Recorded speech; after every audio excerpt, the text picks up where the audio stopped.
All right, we are live. All right, I'll call this meeting to order. Welcome everyone to our special trustee meeting. Today is Wednesday, December 9th, 2020. Mrs. Kraft, if you could please call roll. Sure. Mr. Rivers, Here. Mr. Grumbles, Here. Ms. Taranto, Here. First, we have on tonight's agenda our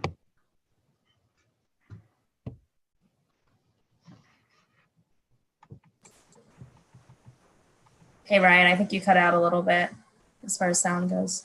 am I okay? Yep. I can hear you now. Okay. First is our consent agenda. Do we have any questions, any comments on the items within our consent agenda tonight? Yeah, you need to remove Eastman Smith.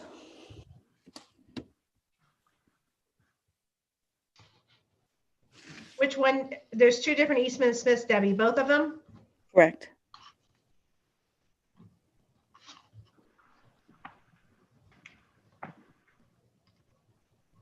And you did remove the one CARES Act one, Lisa, is that correct? I did, that blanket, yes, that was in there in error.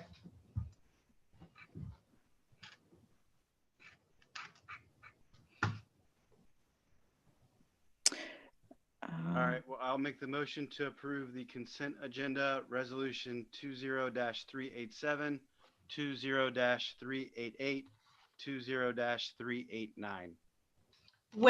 Hey, Ryan, I'm sorry to interrupt. If we could just say it, I sent you the language to use. Do you have the email? There you go. Just read it as that. Bear with me here. Can you see it?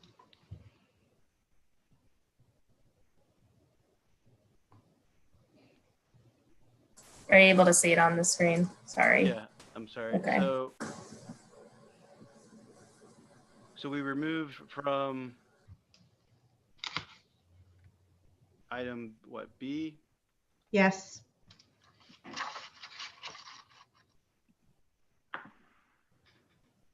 Payments to Eastman and Smith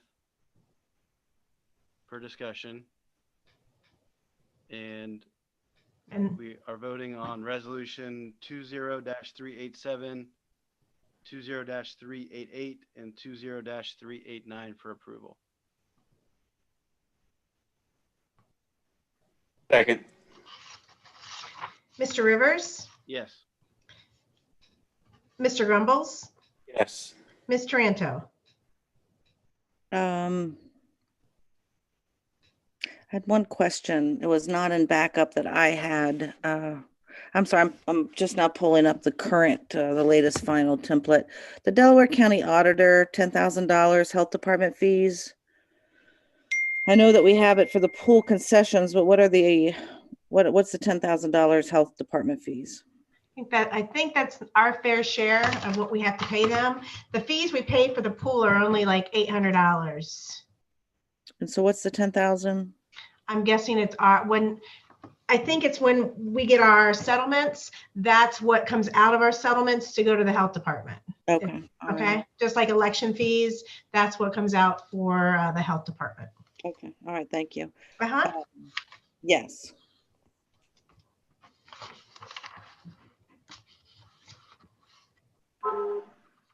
So then, Ryan, we need to take those Eastman and Smith ones and make them their own resolution. You have a certain language you want me to use for that? I'll find something to email to you real quick. If you want to skip that and move on, and I'll get it back. I'll email you something. Is there a general matter that those legal fees are assigned to that we can discuss in open session? I saw that one of them pertains to CARES Act. What's the other one? Is that zoning related? Well, I had to ask for the unredacted copies today. I did not see them, so I was not prepared to just consent on them without reviewing. Yeah, and I'd like to, anytime we have a legal bill going forward, I agree with, I'd like to see the unredacted billings as well, so that I'm prepared to approve the expenses. I know I looked over the checks that were there, and I didn't see a ton of definition either. Andrew, do you happen to have it handy? Well, part of the issue here, and Lisa can correct me if I'm wrong, is that there's several different things wrapped up in this final number. Is there was a oversight where some bills got paid, but other ones did not. So that accounts for a chunk of it. The board actually approved some of these in the past. It didn't get processed appropriately. So that's So a we're chunk of it. reapproving an approved expense here, but I saw in the backup that one of them pertained to CARES Act. I think it was the 10,000 number, right? I Yes, believe it was. That's 100% of that is getting charged to the COVID fund. It is for all the legal advice we've gotten on each on our spend So- items. Okay, so Lisa, just to confirm with you, that's not coming out of the township's funds. It's coming out of the CARES Act reimbursement that we're getting, or the CARES Act Yeah. fund. Correct. Okay, That's what the account 2272 is. You wouldn't know that Okay. off the top of your head, but that's what the CARES Act is, 2272. okay, perfect. And then, so the township expense, genuine, or the genuine is the wrong, they're all genuine. The financial impact to the township that will lower our funds prior to CARES is the 14,000 number. And Andrew, you're saying that of that, we've already approved a portion? Well, a portion was from prior months. I would have to go back and pull all that. So, I mean, if you want to address it at next meeting, we can. I mean, Eastman did waive the fees because they received partial payment, because I think, Lisa, you can correct me if I'm wrong, there was sort of a double-sided thing, and one side got paid, the other side didn't get paid. I saw that in the Yeah. check when I reviewed it. And then Lisa sent the follow-up today that explained that the interest was gone. So I think a lot of it, if I recall, a lot of it pertained to zoning. So that's, And I can sort of tell you what, just broadly speaking, like I said, I don't have any problem if we want to delve deeper into it. But broadly speaking, Michelle's had some bills for zoning. I've had a few in the last several months, interaction with Bridget. It's mostly been one of two categories. It's either been former employees or questions related to the separation of employees, or it's Okay. been coronavirus related questions like, how do we do testing? When can we bring people back? Blah, blah, blah. And then the remaining chunk has been, I think as the trustees are aware, we've had some active labor questions, and we've got, we're gearing up for next year. So again, I got, if we want to dig deeper into it, I don't want. I just wanted to get a general overview, just for sake of getting it approved this meeting, so that we can. I looked at the check and saw most of it was zoning. It's fine. But I do think that if we're go forward, that should be to the board. We should get a copy of that, so that we can properly vet that and make a informed, a more informed decision. I agree with that.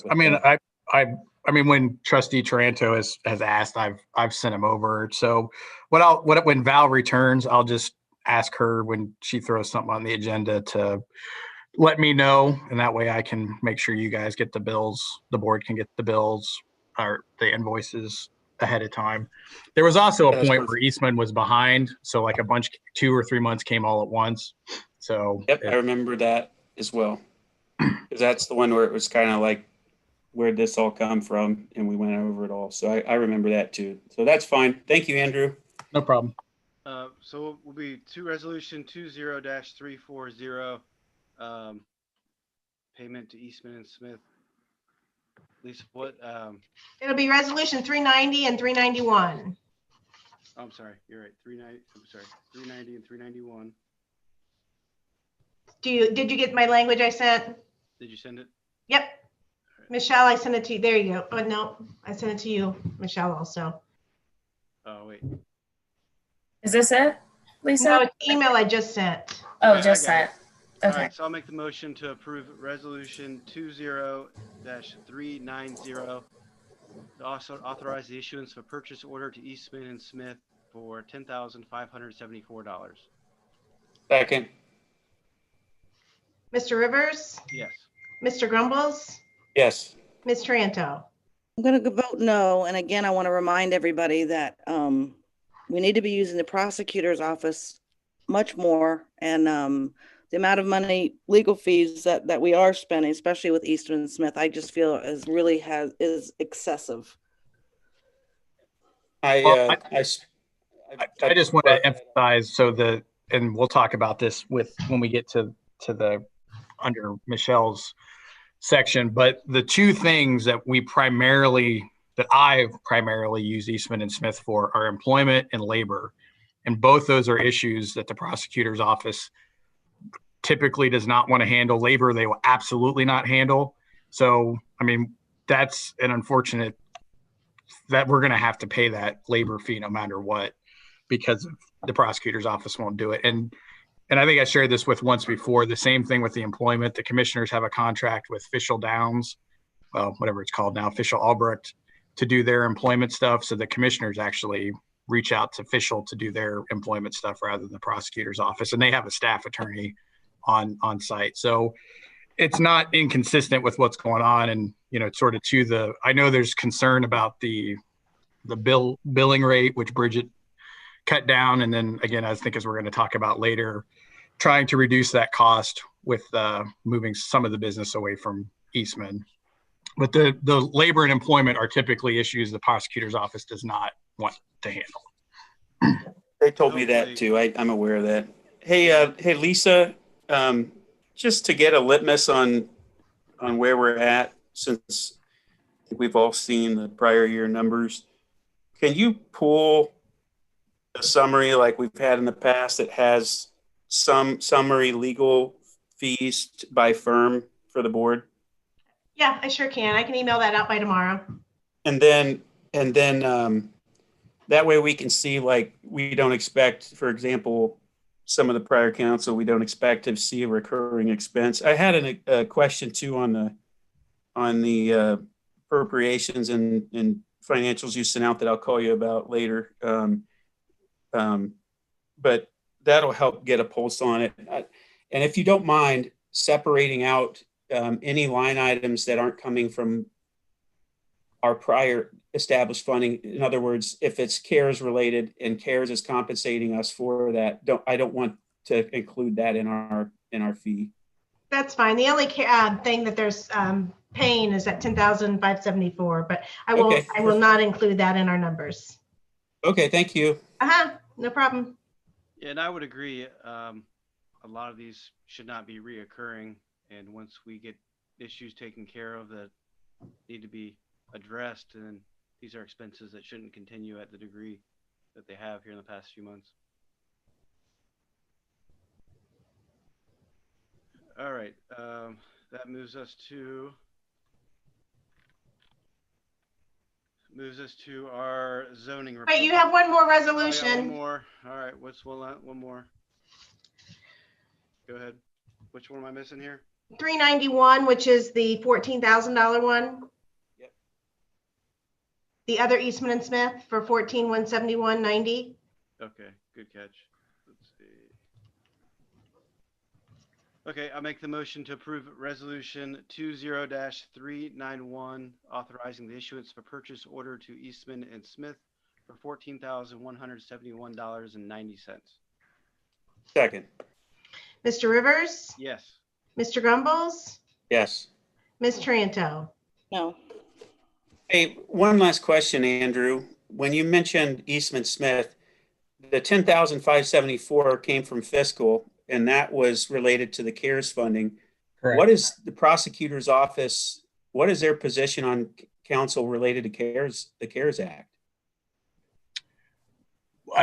What do you mean by that? I don't know if I track your question. Well, what Trustee Taranto surfaced over the 10,000 bill was that we should use the prosecutor's office. Will they assist us with CARES Act advice, or is that again a category that you think they might shy away from? And would it not be advisable for us to get a second opinion, given that if we do misuse, the ramifications are going to be more embarrassing in addition to expensive? Correct. No, I absolutely agree. I mean, one, I I mean, this is me taking a little bit of an educated guess, but usually with these level of specific questions and whether or not a specific purchase is good to go under a statute, the prosecutor's office will do a little bit of that here and there, but the amount that we're asking them, I think they certainly would balk at. The CARES Act is kind of specific, and I think, Lisa and I have talked about it a little bit. I think to the extent that the magnitude of strings that the federal government has put on this, having the legal opinion up front that the expense was good presents us with a good faith defense on any future audit or I agree questioning. with that too. So, I mean, in the fact Above that and beyond the prosecutor, we have an independent firm that advised, and just to confirm too, I am aware, and I want to make sure everybody else is, that by statute, Lisa has the ability to seek her own legal counsel in the performance of her duties, and I, in this case, would agree with her getting a second opinion or a specific opinion. So I just wanted to ask what you thought it would be, because I didn't think of that when it was surfaced. I do agree we should leverage the prosecutor's office as much as possible, but CARES is unique to this year, so correct. Good to talk about those unique things when we can.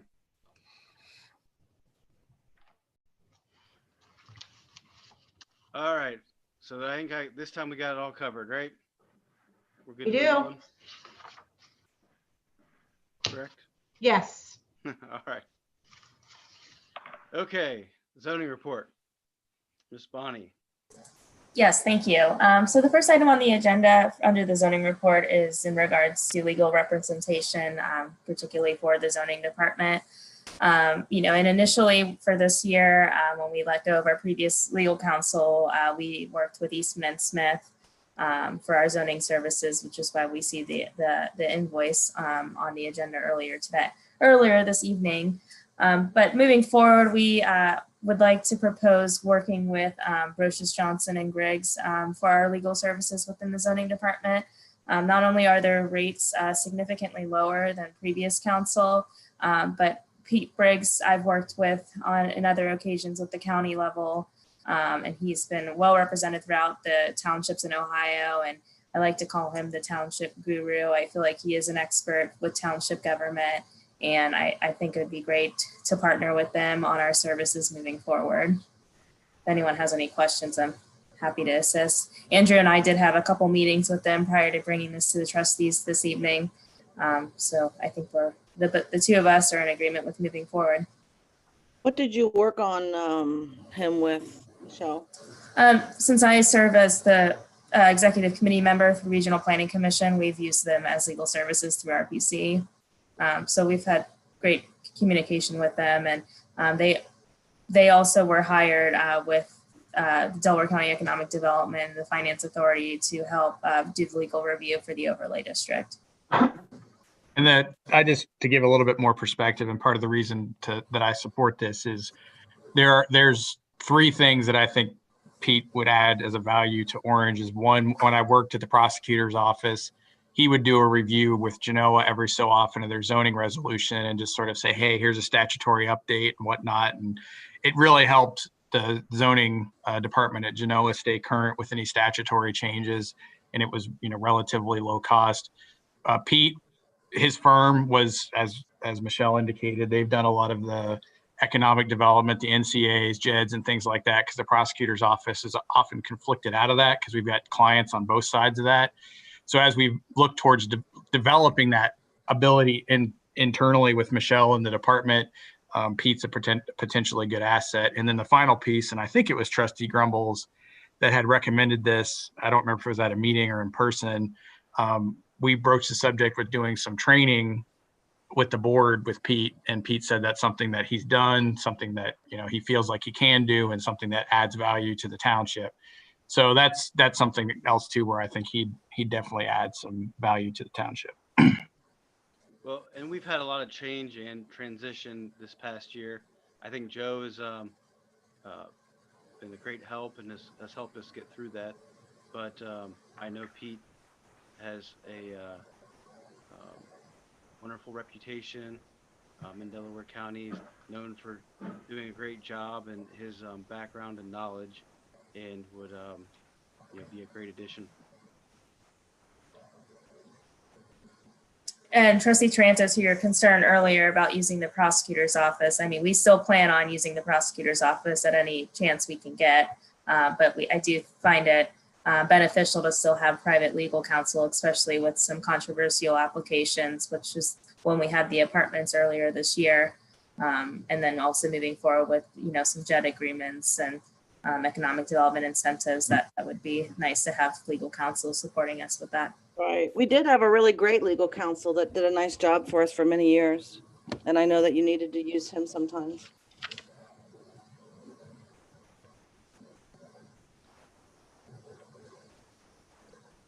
All right, so we're at 392 now, right?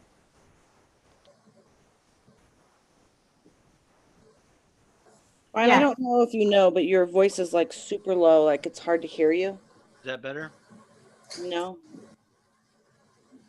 You know what? Right. Actually, looking at the YouTube comments, someone made the comment that they have trouble hearing you, Trustee Rivers. So, All right, I'll try and speak it. I'll try and speak up here a little bit louder. Thanks. All right, so we're on resolution 20-392, correct? Correct. All right. So I'll make the motion to approve resolution 20-392, employing township's attorneys on an annual basis for the year of 2020 and 2021. Second. Mr. Rivers, Yes. Mr. Grumbles, Yes. Ms. Tranto, Ms. Tranto. I said no. Oh, I didn't hear you. I'm sorry. Somebody coughed.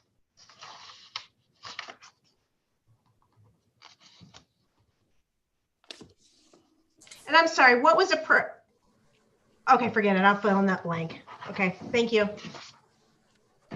Are you okay, Lisa? Or Yeah, I just wanted, it's got provided that the total compensation shall not exceed blank without further action of this board.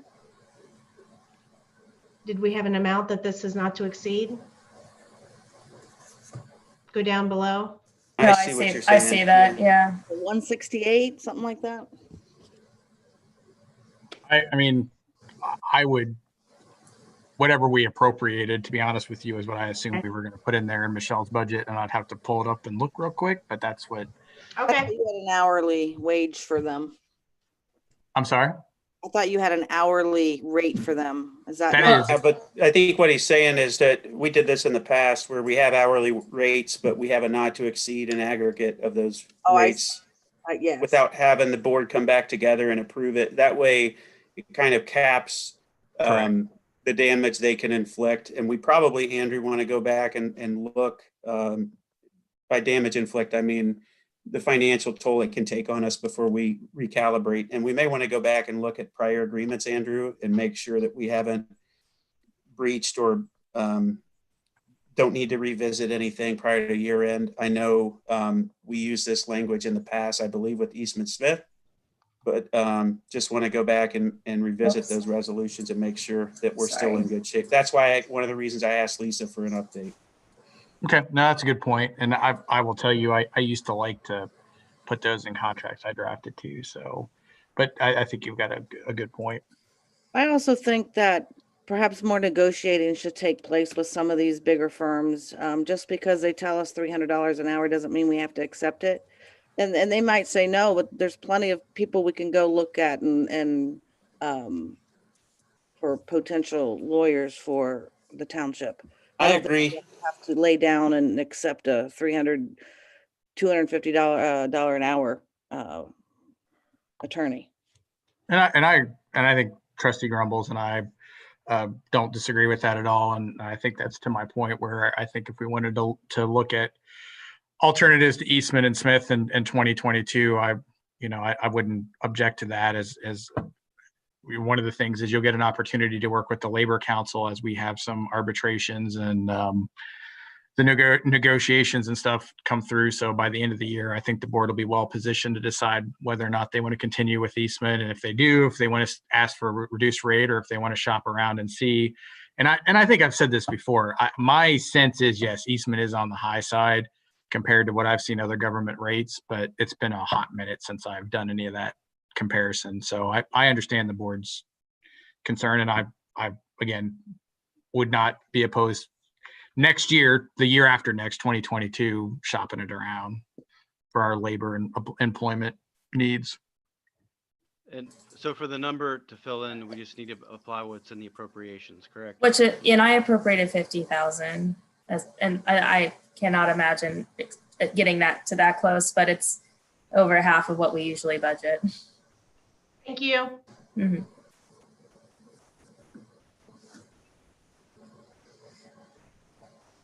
So moving forward with the next agenda item, Trustee Rivers? Okay. Yes, please. So the next agenda item is discussion and possible action on a renewal of the DCFA contract for 2021. This is something that we've had in place for only this year now, but I've found value for this. So we partnered with the county, the Delaware County Finance Authority to implement a 23 overlay district, as we are all very well aware. And that took a lot of time and resources that we were able to utilize with the counties because of this agreement. And I'd like to continue moving this forward for other initiatives as far as potentially updating our comprehensive land use plan. They now have a GIS consultant that we could work with on future projects. And we are still currently using their consultant on reviewing our 23 applications, mainly for the first few rounds of submittals, just so we can make sure we're reviewing it thoroughly. And since this is an entirely new process for us, we want to make sure our structure is properly done, really. So if anyone has any questions on that, I'm happy to answer them. So have we paid them let's see, 25, have we paid them 100,000 this year or less? And what, you named a few things, what exactly have they done for what they're doing? Well, they hired the consultant. Sorry, Trustee Triano, I think you went out a minute. What was that last part? I have not seen a report or anything of what they've done for us. So yeah, if you could kind of review that with me, that'd be great. I mean, they created the money that we paid for was only a portion of what it costs to create the overlay district text. So again, they hired the consultant, they hired the I was blanking on the I want to say it's like an economic consultant as far as doing the market, the financial analysis of the overlay district. That did the overlay that she was hired by the finance authority? Yes. Okay. What was her name again? I'm sorry. Holly Maddie. Yes. And we are still working with her. I expect her to continue working with us for a good chunk of the remaining of 2021. Again, since this is a new process for us with the first rounds of applications, I want to make sure we're reviewing it properly and thoroughly. The other thing is that this document's not going to be perfect since we created it. This is our first time doing this. So I think if we start catching some of the common issues that we have with the first few months, we might need to revisit the text and do some modern text modifications, but we would have her help with that too. So It's basically a shared services agreement, just like we have with IT is I guess the best way to think of it. Yeah, it's expensive though. 25,000 a quarter, right? It's No, it's $1,250, so it's 12,500. So it's 50,000 for the year. And it actually Alright, saved us that's a quite a lot. bit of, it actually saved us quite a bit of money, because if we'd done the overlay and hired internally and done it ourselves, then we would have spent a lot more than 50,000. So I saw a check for 25,000. I want to think, so maybe they paid two. Lisa, wasn't there a check for 25,000 to the finance authority? Yes, we have had a check for 25,000. I can pull up our history here in a second. Just give I me a think minute. that's where my mind went to. Is that for 2 quarters then, Lisa? It might have been. I'm gonna look right now. So give me just a minute. I can pull it up. I've got UAN open here.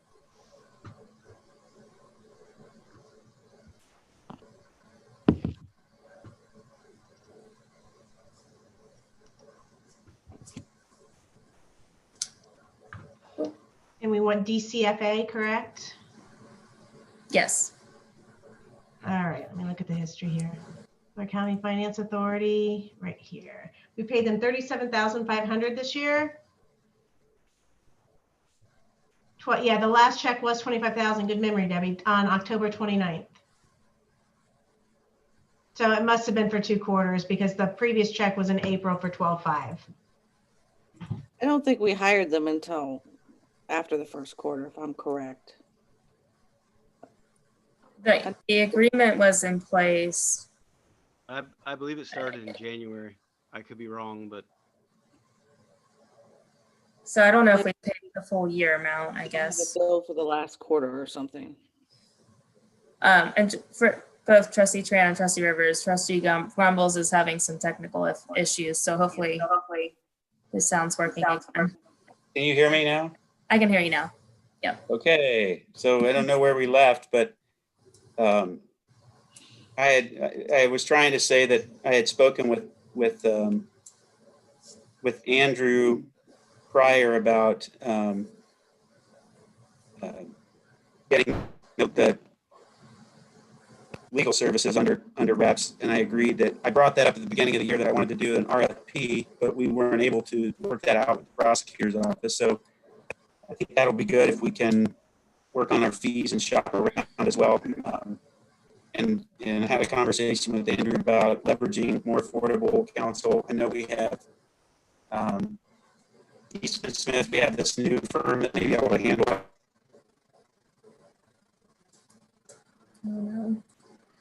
Gone for a while. Ben, you are cutting in and out. Okay.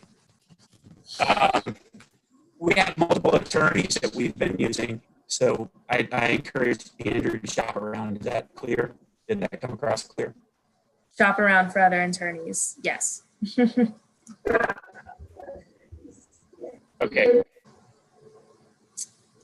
And then regarding the finance authority agreement, I spoke with you earlier today, but I've spoken with you in the past about the value add and questioned Mr. Lamb quite a few times about what was going on. And my understanding is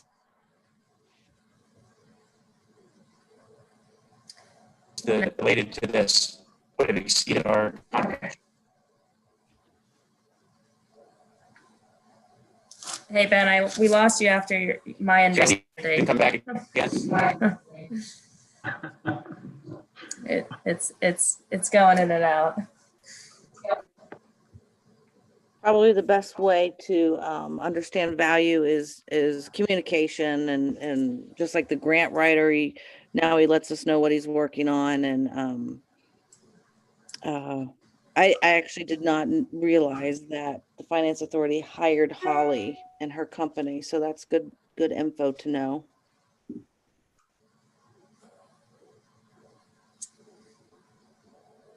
And I can do better about providing a summary of, or what services we are working with them on, or what projects we're working with them on too. I think this year in 2020, we did focus solely on the 23 overlay district with this agreement. But I think for next year, there's some more opportunities we can take advantage of with them. yeah, and as I mentioned earlier, just as our IT agreement and as a shared service, it would cost us a lot more to go out and do it on our own versus our county IT agreement. The same with this agreement. It's saving us money. And I will add, Liberty Township just entered into the same agreement with the Finance Authority as well.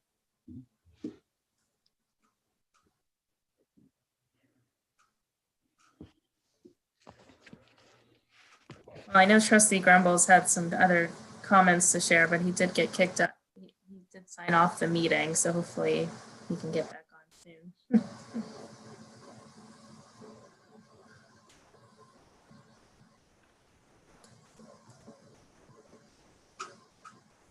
Do you want to go through your reports, Michelle, while we're waiting for Trustee? Yeah, I can do that.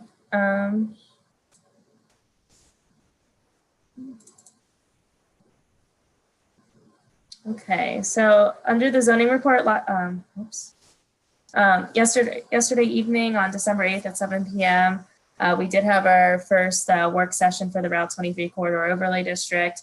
We do have one application coming to the trustees this month, and I believe the work session went fairly smooth. We do have some comments from the Zoning Commission members that we'll be passing along to the board, and I think it went it was a pretty efficient meeting, so we were happy about that last night. Following that is Tuesday, December 15th at 7 p.m. We do have a new rezoning application number zone-20-03, and they are requesting an amendment for the Slate Ridge single family plan residential district. And following that, on Thursday, December 17th at 6 p.m., we do have two applications. One is variance application VA-20-24. They are requesting a variance to allow an egress window to be encroaching the side setback over at Olentangy Crossings. And then the last one for variance application number VA-20-25, they're requesting a variance for a deck into the setback area over on Windward Court. That is all we have for this zoning report, and I will be posting information more on the trustee hearing scheduled on December 22nd at 6 p.m. for the Route 23 Overlay District project. I still don't have anything with Ben. All right, well, do we want to move on to parks while we wait for Trustee Grumbles if he can get logged back in? That's fine with me. I'll keep you all posted once I get him set back on. Okay. Park report, Mr. Cowan. Thank you, Mr. Chairman. I appreciate that. I have two items on the agenda this evening. One is a field use agreement for Olentangy Rugby for use of a field at North Orange Park.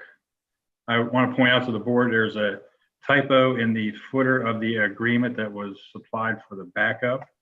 It's simply a date typo. It's on pages 2, 3, and 4 of the agreement. I have corrected that, and I have the corrected agreement here for signing if this is approved. So I just wanted to put that out there.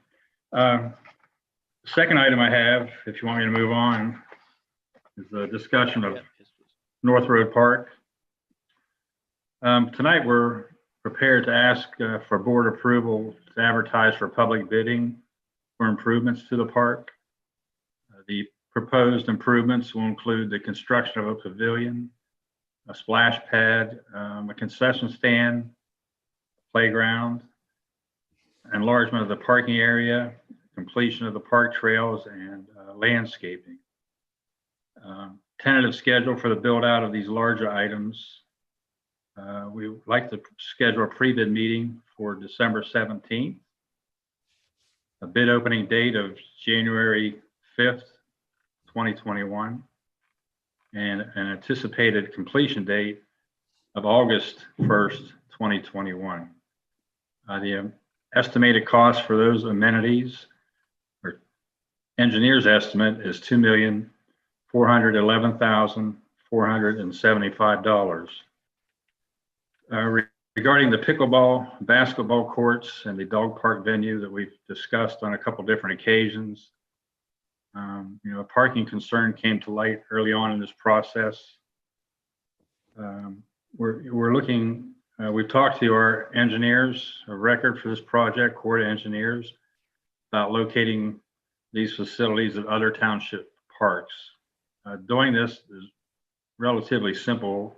You just need the space. A pickleball court or basketball court is primarily blacktop with special coating, and the dog park, of course, is fencing. So those are able to be built at almost any park that we have, as long as we have the room, and we are looking at doing that.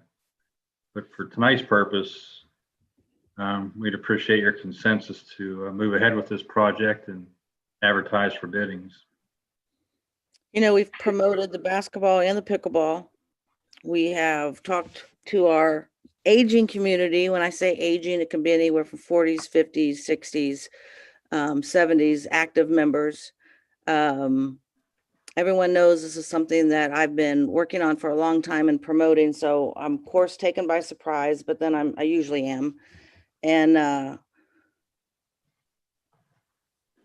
the splash pad was something that, yes, I do promote here in Orange Township, but now you're pushing, again, something younger when we have lots of activities for younger children and we're not meeting the needs of other generations within our township. So needless to say, I'm surprised and disappointed. And I find it interesting that this hasn't been mentioned to me until right now. Well, I think everyone's in support for the pickleball and all that's been proposed, but obviously we want to make sure that it's going to be in a place where it gets maximum usage and makes the most sense. So, I mean, I support everything that we've discussed, but I want to see everything get moving forward at North Road Park, but I did too, and that was over 3 years ago, or it got put on hold for 2 years. So we're actually 3 years behind. It got postponed for 2 years. So I have been promoting getting this moving. So I'm kind of surprised we're not further along. I suggest removing the splash pad and putting it elsewhere.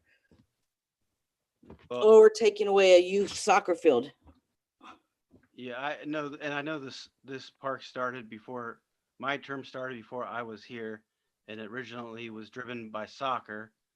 Now there's been other things that have been added, and like I said, I think all have been supportive of all the ideas. Um, these other uh, items that we want to get added, I want to see it move forward. But if there are some things that could cause the overall flow and usage of that park to suffer because there's too much there, I don't see why we can't, move forward the next step and reassess some things. Well, the park was done. The only thing that was added was a splash pad. So move forward with the original plan. Right. I just want to just sort of share my support with Bill on this. So when I think all the trustees brought concern about the parking, when we went to Brooks, the way that he suggested we could solve this problem is by adding more parking spaces. But based on what he was seeing, what we know with the field use, and I think Jennings Park, I ran into him the other day at something, and he made it sound like that they were interested in using those soccer fields for overflow for some of their events. That Brooks basically said there was no way with that many various amenities to ensure parking if you didn't move them.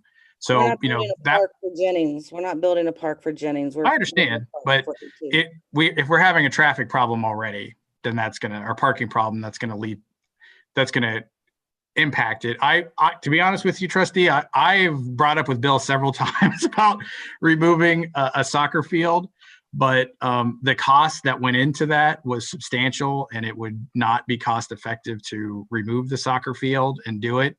Otherwise, I think that would perhaps was a good solution.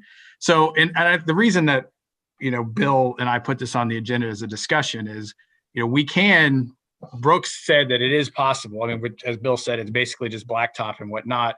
So, I mean, we can add all these back in, but I think based on what the engineer was recommending, we had him take a look at a couple of the other parks when he made this recommendation. He thought at Township Hall, there was the opportunity to put tennis courts, pickleball courts, expand the use of Township Hall, and then maybe look at putting the dog park in Oak Creek.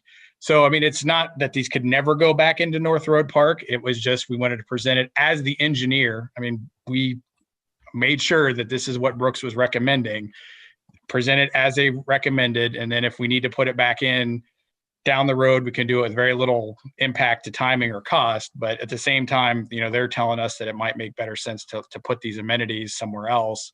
And it still could get done next year. It just would be in different locations. But actually, when this all started and we added the splash pad, Brooks was adamant that yes, there was plenty of parking there. But what I'm hearing actually is there was adequate parking, but now that Jennings Sport Park may want to use our court or a That's field. not accurate. That's no.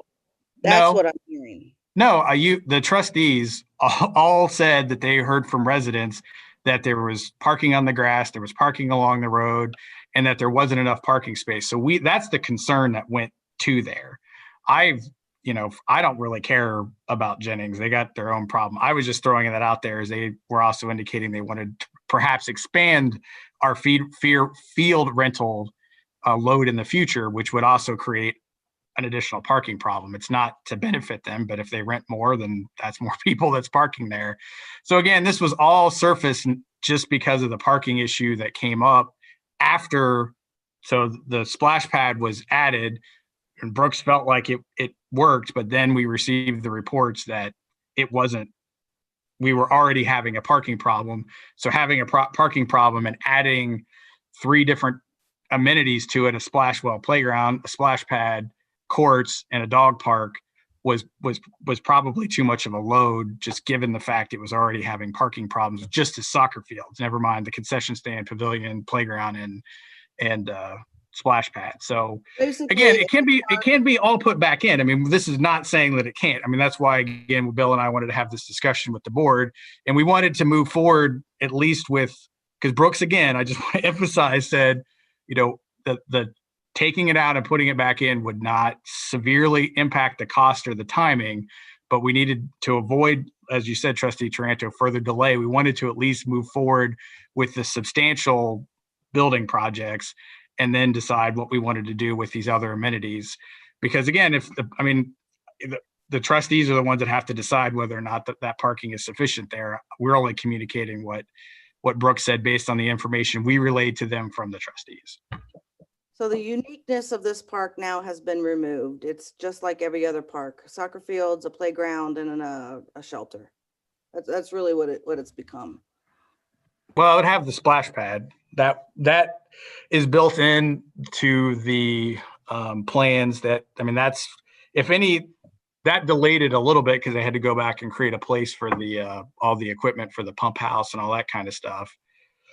But, you know, as far as the rest of the delay, it just, everything with this COVID has generally just been taking longer than it has ordinarily. So no, I still think it'd have the uniqueness with the splash pad there. Amenity that I had promoted, but it's still child oriented. I mean, to be totally honest, I mean, if my opinion, and I've shared this with Bill, is, you know, if I could do North Road Park all over again, I would not have advocated as much soccer usage as it got, but it's there. We've committed millions to it. We can't sort of undo it without significantly losing a loss there. So I understand the concern. It's just, you know, we have to deal with the fact that the soccer fields and the pitch for the cricket field are there, and we have to adapt around them. Yeah, I think the concern is whatever happened to those. What people were looking for in their parks. I'm sorry, I didn't catch your surveys for what people were looking for in their parks. I never did see the results. They're posted on the website. Like they were sent out. Were they presented to the trustees, Ryan? They've gone out to everyone. No, they have not gone out to the trustees. They're posted on the website. I would think they not would be the public. presented. They were in our past newsletter. I'm sorry? It was in our past newsletter. This last newsletter? One of the last, either the last one, or the one before it. They're available on the website. I don't know. I'm sorry, Debbie. I didn't mean to cut you off. In a trustee meeting a while back, and they weren't ready yet. They weren't put together, and that you were going to present them when they were done. I have not. I don't get on the website on a daily basis. There's no need for me to. So I wouldn't have noticed that they're on there. I would think that they would have been provided to the trustees. You're asking the survey questions? Yes, where we asked about the park, what amenities, what people were looking for in their parks. Right, that link went out to everyone, and that link was included in our prior newsletter. Those I have did been not get available it, for no. quite some time. And I didn't read the last newsletter because it was not from the trustees. So if it was in that one, I didn't see it. All right, well, I think the concern here tonight is what we're discussing is pickleball and some of these other amenities. If you have a soccer season going or something else and there's not enough parking for pickleball, it takes away from these other amenities that we're trying to add. So I understand the concerns here. I like to move forward. If this is something we need to take a look at the plans and push to the next meeting, we can do that. I'm fine with that. But I think ultimately, if we're going to add these amenities, we want to make sure that they can get maximum usage there's adequate parking, and you're not going to have things that overlap, and it takes away from the usage and the ability for what we're trying to do here, the whole purpose. And if I could, I just want to make sure Trustee Grumbles, since he jumped back in, do you need a quick summary of what we're discussing, Trustee Grumbles? I don't want to leave you in the dark here. That'd be great. Okay. So to just back up a bit. So Bill presented, hey, we're ready to go out to bid. He gave the dates and all the stuff of North Road Park, and we're ready to advertise. We've got the final renderings of the package is ready to go. So the one thing that we wanted to discuss with the trustees in regard to that, I mean, Bill would like the consensus to move forward with that. But when the concern about the parking was brought to the forefront at North Road Park, without adding the shelter house, the concession stand, the splash pad, or the playground, where there wasn't enough parking, Brooks initially felt like, and Trustee Taranto brought this up, that it wouldn't be a problem. And then we received the resident complaints that people were parking in the grass, they were parking on the road. It was dangerous, this, that, and the other thing. So we took that back to Brooks and said, how do we solve this? Initially, I think, and I shared this very early on, he said, hey, let's add more parking. What was the overflow area? That was pretty easy to do. And then in our subsequent conversations with Brooks, he felt like an even better option would be to move the pickleball courts and the dog park to other park locations. So what he wanted to do, and what he recommended to do, and Bill and I said, sure, we'll have this conversation with the trustees, is to present the plan to the trustees tonight without those two items in there, the dog park and the pickleball courts, to have a discussion about whether or not the trustees felt like, even with the parking concerns, North Road Park was the best place for those amenities. Because Brooks did take a look. He thought we could potentially put some pickleball courts at Township Hall, back sort of by the pond and along the trail. And he thought Oak Creek, sort of the front end where the dumpster was at, he said he'd have to do a site survey, but he thought that'd be a great place for a dog park, sort of like what's at Rocky Fork in New Albany. So that's sort of where the discussion is tonight. Brooks said, hey, we want to move forward. We want to get the bids out. If we need to add to the bid later because the trustees want to put the pickleball courts and dog park still in North Road Park, hey, no problem. We can do that with very little change in cost and time.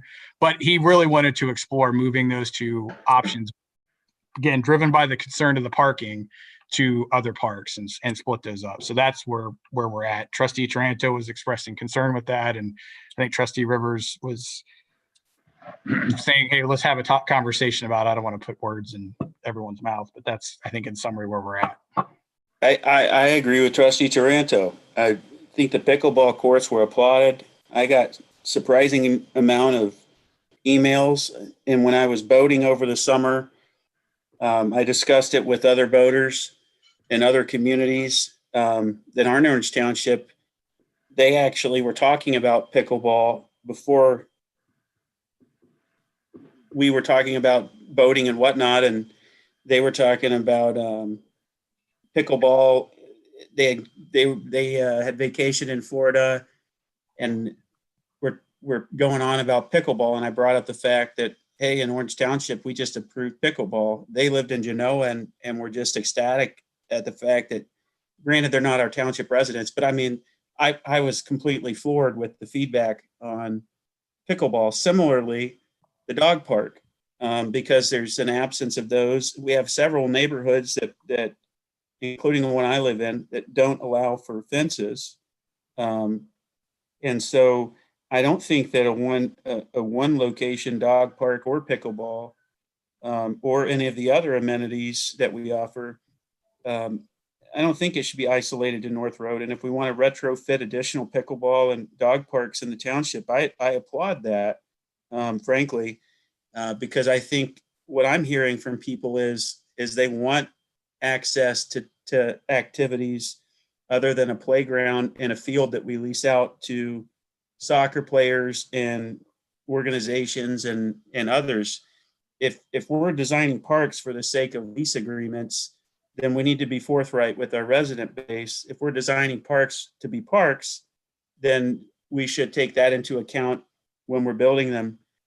if we're building parks that are infringing upon our township residents' ability to go and enjoy them because we're leasing them out to organizations in the surrounding Central Ohio area. It's not just Orange Township residents that are joining these organizations. And that is prohibiting our residents from using parks that their dollars are constructing. Then I would say they'd have a problem with that. I would, as a resident. I have a problem with it in my neighborhood when we want to go utilize a playground and there's 500 cars along the roads and you can't even drive down the street. Soccer is dominating our parks. I think we need to have a general reassessment of what we're building parks for and what we're utilizing them for. And we need to balance our resident access with our lease agreements and organizations that want to come in and benefit off of our tax-paying residents, because the argument they come with consistently is, well, the people in our groups are tax-paying residents too. I would tell you that if you poll the residents, they're pulling from Powell, they're pulling from Liberty, Genoa, they're pulling from Delaware, they're pulling from Berlin. And so we have to be mindful of that. And it's got to be a balancing act. If we built a park as is with insufficient parking, then that's a problem, right? That doesn't mean that we punish the design or the intent of the spirit of the park. It means that we address parking. And if we have to look outside of the current venue, if you will, at how we address parking, and we have one problem, then I think we solve one problem. If we start modifying and changing what we've communicated to our residents, we're going to start creating more problems to solve. So let's limit our problem solving to one problem, which is parking. Let's not try and have a scale of what we eliminate. Frankly, I'd be more for eliminating 1 or 2 soccer fields than I would eliminating other activities that we currently don't have in our township. If we have to press back on the smaller soccer fields, for example, repurpose those. We've got this North Road Park is special. It's our first cricket pitch in the township in the area. It's going to be our first pickleball, and it's going to be our first dog park. If we need to infringe on anything, I would say infringe on the fields. Those are just large chunks of grass that are, they have wide utility with different sports, et cetera. But gosh, we have how many parks other than this one, Bill, that offer fields for lease? We see them and approve them all the time. So my position on Ben, this would be throw this in there real quick. You also can structure soccer field use agreements on certain days a week so that the other amenities can be used. correct. It's something to consider if we're concerned about parking. I agree wholeheartedly. My position on this is real simple. I don't want to take away from the options that we offer residents. And right now, the number one option we offer across the board is fields. So let's diversify and solve for parking. That's one problem, and not create additional problems and deal with resident pushback when they find out we're not coming through on something we committed to and we put out. Dog park's going to be something that's a win. Granted, there's one at Allen Creek. I think this one would be a welcome addition. And Trustee Taranto's brought up that we have vacant land over by Kroger as well. I was just thinking about that the other day in the area. I think we had all these parks funds, and she has surfaced a couple of ideas about, hey, what are we doing with that land? Why don't we look at potential to turn that into something or connect that into an existing? We have commercial in the area. We're building in the area across the street. We have the Olentangy Crossing area over there.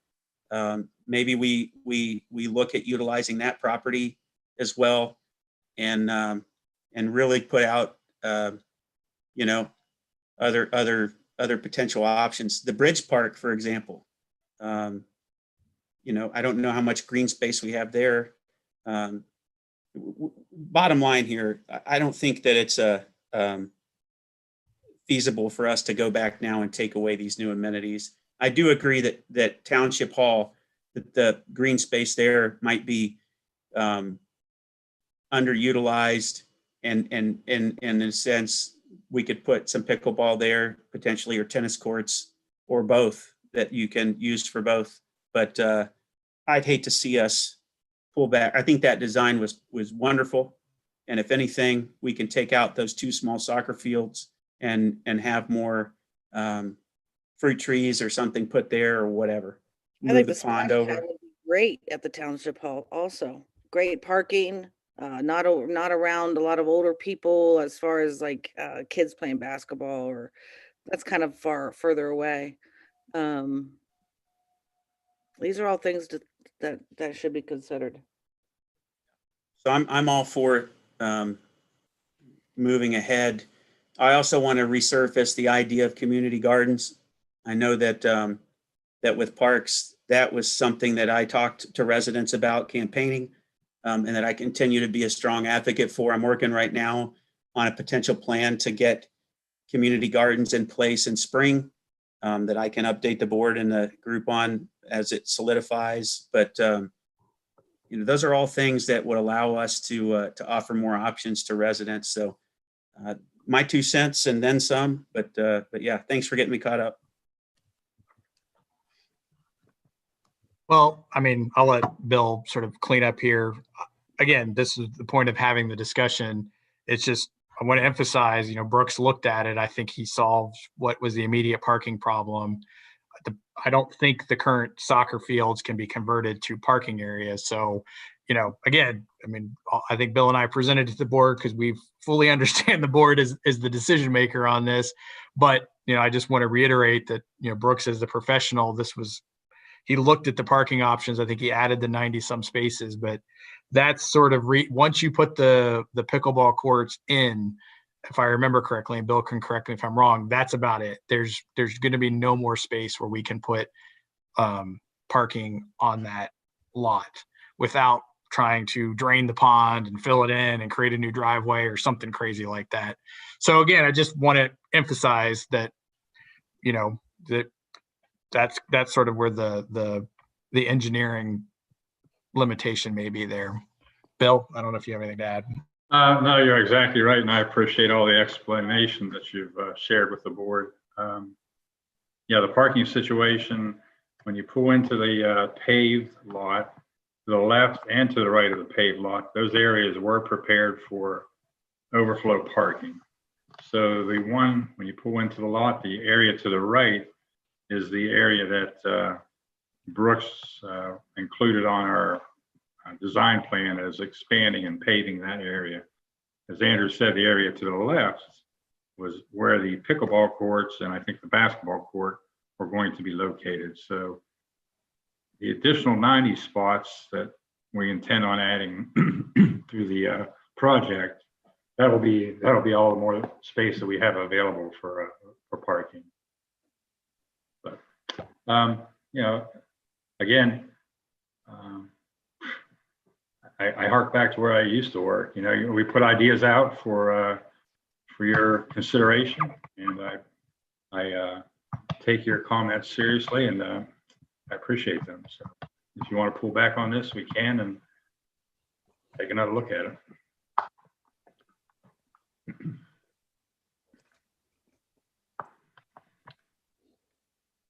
And Bill, we have the one resolution.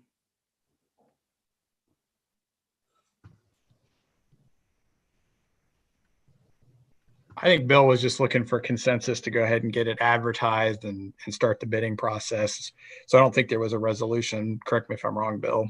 No, you're absolutely right. There is not a resolution included for the bid advertising, only for the field use agreement. I'm not comfortable moving forward until I know that there is a solution.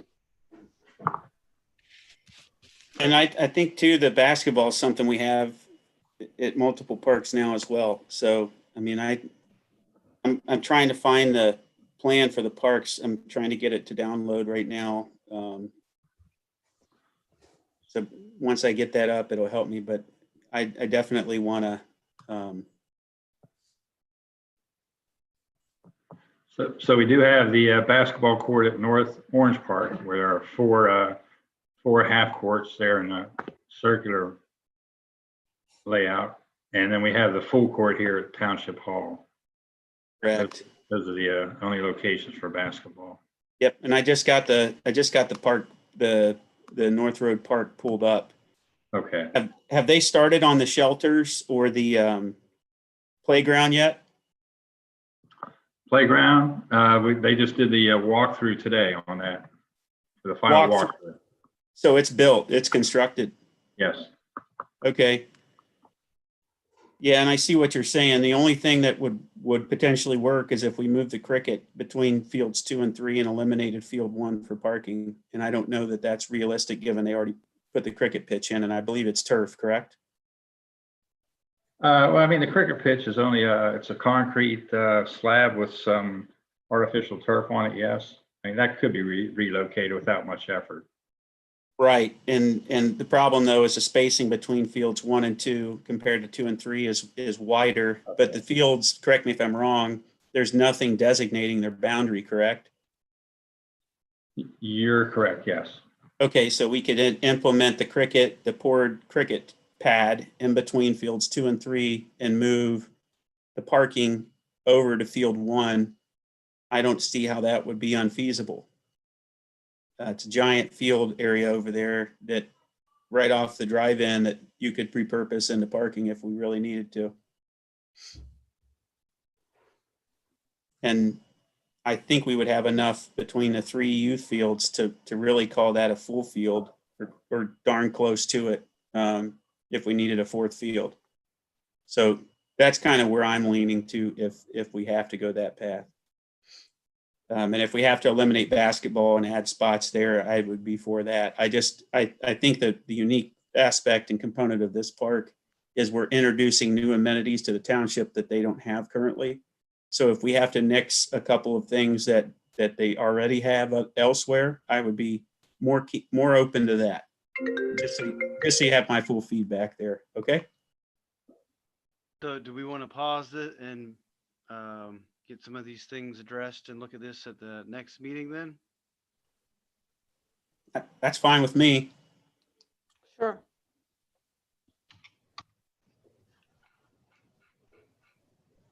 Have a resolution here for the agreement with Olentangy Rugby. Well, Trustee Rivers, do you want to do the DCFA one first to keep? Yeah, what are we at 394 now? I think it's 393, but I'm going to check to make sure. Yeah, and I talked with Bob Lamb. I was trying to say when I had to reset everything. I talked with Michelle, and the general consensus I gathered was the expenses that were incurred helping us with the overlay and other matters that Michelle was able to obtain through the Finance Authority were favorable, and financially we would have exceeded what we spent through that investment with the Finance Authority. The other thing is the timeliness of that and how quick it was turned around. I think was pretty impressive on all accounts. And so from the legal standpoint, the planning, the firms that came together to provide that product, I think that we came out ahead this year based on the feedback quite a bit in talking with Bob Lamb. And I think we could get a pretty dialed in figure if we need to. So I wanted to share that with the board and the public. Michelle, am I wrong? No, you're correct. And based on our conversations earlier today and yesterday, I believe, I think there's a lot more opportunities we can look with moving forward with them with this agreement for next year. And that was my number one, when I saw this on the agenda, my number one, I guess, position on this is if a department head comes to me that has some authority to request resources, zoning does, and uniquely have that ability from a legal standpoint and things of that nature, and says, "Hey, I'm going to benefit from this, and I'm confident in that." I think going back to an earlier comment about the prior legal counsel and different situations that exist in the township, I think with the changes we've made, that they may have cost us a bit more than ideal this year. I think that we'll still come out hopefully ahead over past years legal expense wise. And going forward, I have no doubt that that'll be the case. But I think what we've seen is an opportunity for our staff to develop and take on challenges and fully engage in the role that they're here to do, just based on returning control over a department to its dedicated leaders, instead of a de facto leader, if you will. And we've seen the benefit of that in Ms. Bonnie's development, in my opinion. I think we've recognized her based on that. And I'm proud of her personal growth and professional growth. Her team is doing a great job. And, when we look at the interactions that she's responsible for and her team's responsible for, they're pretty broad compared to other areas in the township. They span, private sector, public sector. There's a lot of boards and forums and different meetings that require extended hours. And given her the authority to drive her department and to drive her development, I think we've seen exponential gain, and I'm proud that she's on our team. I'm proud of the work she's done, and I think we made the right decision. So when she comes to me and says that she's confident with the agreement in place with the Finance Authority, we had to calibrate that a couple of times in speaking with her, and I made the calls personally to help rein in strong personalities that may have been pushing things at times in that group. Make sure that her voice was the authority in that regard, and some of the changes made at the end were pertain to that as well. So I support Miss Bonnie and her position on this, and appreciate you, Michelle, really taking ownership of your department and being candid when we speak about what you believe is right for you and your growth, and ability to lead your department. So thank you. I'll make the motion to approve resolution 20-393, authorizing execution of intergovernmental agreement by and between the Delaware County Finance Authority and Orange Township.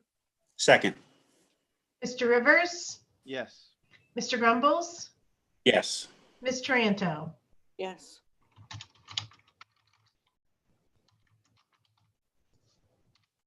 All right, that takes us to public safety report. Chief Rice, we still There have... is I'm sorry, there is a resolution in the Parks report. Are we not, is that Oh, thing? I'm sorry. Yep, I jumped back and then I jumped ahead. All right, so our parks, last resolution for the parks. Make the motion to approve resolution. Trustee Rivers, I'm going to stop. Sorry, I'm going to interrupt you here. Because of our discussion we just had related to, sorry, this is North Orange, not North Road. I apologize. Go ahead. Make the motion to approve resolution 20-394 to enter into an agreement with Olentangy Rugby for use of recreational premises located at North Orange Park. Second. Mr. Rivers, Yes. Mr. Grumbles, Yes. Ms. Taranto. Yes. Cowan? All right, now public safety report. Do we still have Chief Rice? Yes, sir. Thank you. I just have a few items, but if I may, I'd like to start with what I think is the most important and is going to have the highest impact on Orange Township. And that is with both joy and sadness that I acknowledge that Brenda Church, our administrative assistant, has submitted her letter announcing her retirement. Congratulations on your retirement, Brenda. 16 years have passed, and now it's time for her to enjoy the next chapter in her life. During this time, we've shared some happy moments, some heartbreaking ones, but together we've persevered. I would like to thank her continuous hard work over the years, her loyalty to the department and this community, and the professional working relationship that we've had. She will be sorely missed, and we wish her the long, happy, healthy retirement. That's great. Thank you, Scott, for presenting that for her. Yeah, She's done a great job and was a pleasure to work with. And I know she was well liked in her department. A great assistant for Chief Noble. yes, And she'll definitely will be missed in the department. yes, I agree. Let's see. The other items I just have some simple things of I accepted the resignation of 2 of our part-time firefighters, Tyler Gabor and Nick Leidheiser. Both served the township well, but went on to full-time positions at other departments. I have 9 turnout gear coats that are declared obsolete. I'd like to donate those to the Career Center for them to continue their use. And Mr. King and I have discussed our shortage of part-time staffing. We currently only have 7 on the roster, a couple of which are on leave of absence for various reasons. But in the past, we planned on having 24 positions available. We discussed the possibility of increasing pay rates to entice more people interested in Orange Township and to actually retain the ones we currently have. And there's a couple policy changes that Mr. King and I will discuss that I'd like to implement to proceed with testing for part-time positions. And if you don't mind, Scott, I'd like to add just 2 things to that. Is one, Captain Rice, Acting Chief Rice, did reach out to other departments to sort of do a salary survey. And I think some of the feedback he got was it's hard to get part-time people, so you do have to pay them well. And I bounced this off Fiscal Officer Kraft, from a financial perspective. And I mean, she's welcome to chime in here if she feels it's necessary. But I think, her feeling was we would financially come out ahead if we reallocated some of those hours to part-timers that now we're having to fill with overtime. So, it would be a positive from that standpoint. Thank you, both Captain Rice and Mr. King. I know that I've vocalized the concern over overtime when I looked into that previously. But just a basic question here: what's the difference in our full-time and our part-time hourly rate? I can tell you part-time is $12.88 or $14 an hour is the max. And what's our full-time rate? It varies based on longevity. I'm pulling. What's the entry level? Let me see if I can find that. Scott, do you know that off the top of your head? If not, I can probably grab it here real quick. I do not. I'm sorry. It's substantially higher. Is that not right? Yeah, I mean, I would say it's probably maybe $21. I'm guessing it's around $21 an hour from what I've seen. So it just seems common sense that we would push that rate up, in my opinion. I mean, when they come into part-time work, we're not expecting any less performance. Is that correct, Captain Rice? Yes. And no less risk. Correct. There was this wage study done a few years ago, and because we all thought $10 an hour was much too low, and we upped the hourly rate. We were on the higher end, but there was a wage study that was done, and I'll be honest, there was something more about part-time. And it's been a number of years, so I don't remember what that is. So it was a past board. I'm not even sure if Ryan was on that board. So it may have been a few years then. 4. What is there Captain Rice, is there something that comes to mind from a standpoint there that would justify that?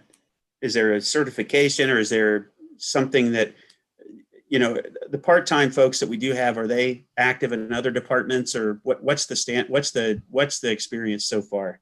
Yeah, generally most part-time either have a full-time job or at least one other part-time position at other departments. I did get a pay scale. Genoa Township pays their part-time $18 an hour.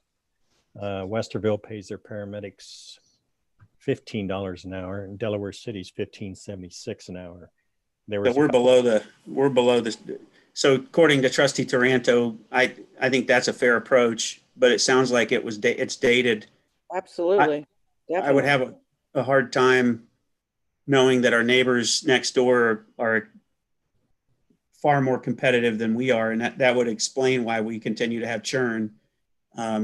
Personally, Captain Rice and Mr. King, and I support us doing what's right for the township and making sure that. So if say $20 an hour is the entry level, right now we're paying $30 to cover the same shift. It would make sense to me that we attract talent that we can transition from part-time to full-time and actually incentivize them to come here and experience Orange Township. And if we have them come aboard, bolster our part-time staff, prevent the need for overtime that's killing us right now. When I looked at some of the numbers, they were just very concerning for me from a financial standpoint. It doesn't seem like there's any risk, all upside, especially if we come in under rate. And according to you, Captain Rice, we're not really getting entry-level firefighters. We're getting experienced firemen and firewomen that want to come in and fill the gap between their standard shifts to serve our community. I think we absolutely should consider being more competitive. I would tend to lean more towards the way that we see Genoa as another township that's nearby and comparable to us, compensate their staff as opposed to a municipality. Personally, I think they're two different experiences, and it would put us in a much more competitive light. Just for my 2 cents, I did do a quick analysis on if we did increase the rate, and Andrew and I, Mr. King and I walked through that, and I'm in full support financially of raising that part-time rate. And just to add just a couple quick things here, I did search through some of the wage studies I have access to. I did not see anything prior to 2016. And in what I found, I couldn't find anything for part-time firefighters. So as related by Trustee Taranto, it's probably been a minute. The other thing I'd point out. Right now, I'm looking at the minimum wage increase in 2016. It's where they start, where they top out. Part-timers do not have a step program, step 1 through 5. Part-time firefighter paramedic topped out at $14, and it's hard to see this on they started at $9.48. I mean, you can get a job at McDonald's making more than that. I was going to say, it's crazy. You want to work at a entry-level job anywhere else and make more than you're making as a firefighter paramedic. I just find that troubling, especially in the current environment. I mean, I think we need to move quickly on this, because we're seeing people move on for a reason. I've been here almost a year, and I think we've had pretty significant movement part-time. My goal as a board member or a leader in the firehouse would be, how do we retain these part-time folks? So if there's a need to backfill a full-time role, we're not transitioning someone with a cold start. We've got somebody that knows our culture, that understands the township and the expectations of our residents, that we can plug right in. So I want to be more competitive and attract top talent, that, we see a flood of applications, and gives you, Captain Rice, and our leadership team a chance to weigh candidates and pick the best of the best. So that's, you have my support. Thank you. And just so the other thing is, I did pull up the contract. It looks like for firefighters, full-time firefighters are off probation, their 2021 hourly wage was $30.69 an hour. I believe that's with the medic bonus, which just about everybody has. And then I just wanted to also say that to Trustee Grumble's point, Chief Rice and I have talked, and I think he's advocated looking at ways to incentivize those part-timers to join Orange, whether or not that's through some educational assistance, some tuition repayment, those sorts of things. So, you know, I mean, those are all things that we sort of have to look at and look at from a financial standpoint. But I mean, I think we want to be able to retain good talent, promote them, and push them up through the ranks. And I just wanted to say, just so everybody's clear, there is a limit to the amount of part-time work we can do under the collective bargaining agreement. So I just wanted to throw that out there, that it's not going to supplant everything. It would just supplement. I'm done, Captain. Understood. Thank you, Mr. King. But $45 an hour is there's a far cry from 12. So I think we have quite a bit of wiggle room here to still come out ahead. Certainly a large gap between 12 and 30. And I'd like to keep attracting the cross-trained folks that are, you know, that's an expectation we have as a township, or, you know, the way we operate, and having a fully capable crew that can step into any function and task. And that's one of the value adds. Instead of having folks that are isolated to one role or the other, you know, our team, and we pay for it, they can make any call and step into any situation in any vehicle, et cetera. And I think that's, you know, that cross-functional training is critical. So I'd like to be able to attract that same level of talent for part-time work, regardless if it's 10% or 20% or whatever we can. The current agreement says we've got to be competitive. And also we'll have to do it in two different pay groups, the non-medics and paramedics. Of course, the medics will make more money, but we expect more from them, as do our non-medics who generally are attending medic school and just haven't completed it yet. Thank you, Captain Rice, for everything. I think that non-medics, the schooling, and to Mr. King's point, that's great that you all are discussing that as an potential incentive, but I'm hoping we can attract the folks that are trained. Sure. Be great.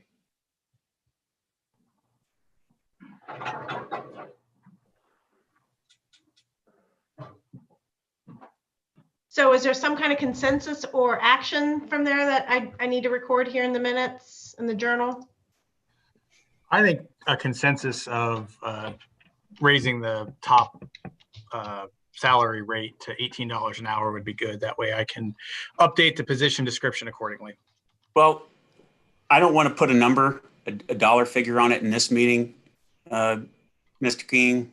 I think that when we have our next regular meeting, we need to finalize this. Okay. Or if we have to have a special meeting between now and then, it shouldn't be long. I think we need to look out at paramedic and firefighter wages across the spectrum and decide if we want to be at par, or if we want to be, you know, Genoa's may be 18, but that might have been determined 3 years ago. So that might be on the verge of being upped, and we don't want to be behind the curve, right? So I think we need to get a good pulse on the timeline here with our surrounding townships that are as like Orange as possible. And if it's 19 or 20 or whatever the number is, that leaves us comfortable over, I'd say, a 2-3 year horizon, then I think we need to do that and be in, you know, best in class and in front of the pack.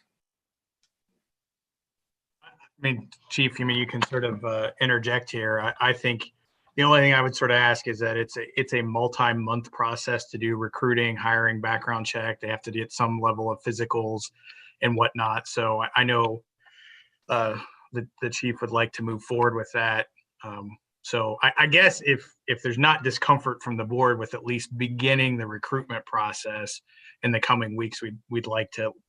And correct me if I'm wrong, Chief. If I'm out kicking my coverage here, just tell me to shut up. But I think we'd like to at least get started with the recruitment process, even if we don't have all the I's dotted and T's crossed. Can we, Mr. King, would it be possible legally can we benchmark today off of Genoa's rates and just say that so that we know we're competitive with our neighbor township, and then revisit at the next regular meeting to ensure that we're not dated in that regard?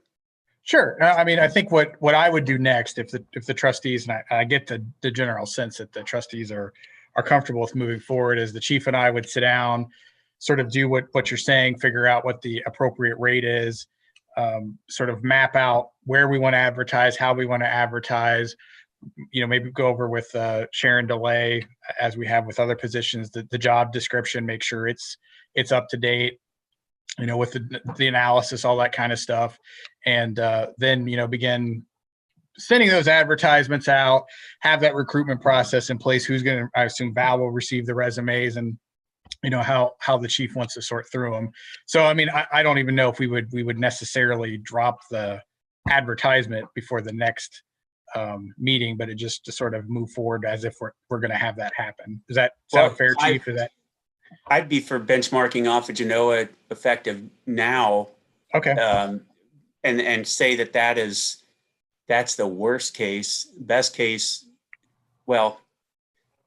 for us, I don't know, best or worst. How about that's what we'll do today, and if we find out additional information, we can revisit accordingly as part of your recruiting to bank on that. And then, of course, we would have to move to reestablish the rate of pay for our existing part-timers so that they are made whole. That would be my suggestion that I would give my consensus for.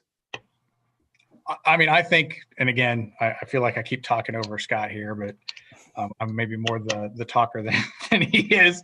I think he's very comfortable with moving forward with at least the $18 an hour that Genoa is doing. So I think if the board is, again, comfortable with that as a starting point, I think that gives us directions. And again, Chief, does that sound right, or am I talking out of turn? No, I believe that'd be great. And we could start the checking into where we want to advertise for the open positions. Can you get our part-timers current on that pay rate as soon as possible too, Mr. King? Sure. So Lisa, a fiscal officer at Kraft, do you want that as a consensus to raise the current part-timer? I think we need to do a resolution on that, wouldn't we? Yeah, but the next pay is after, the next meeting is after we get our next pay. So our next pay is December 18th. Okay. So we could, in the interim, raise the pay for existing. Here's what I had said: consent to increase the part-time EMS/firefighter pay rate effective 12/9. Oops, that's not 12/9. I'm sorry, 12/2 to $18 per hour. No, I'm just gonna. Are we still paying them monthly at this point? Because is that what paid monthly? Yeah. Yeah. Okay. So then we could do it retroactively. For December, month of December, they get paid the new rate. And Mr. King, maybe I'd be off here, but just so we're not making a resolution we have to amend, can we just say we'll match Genoa Township's pay structure in the resolution? That way.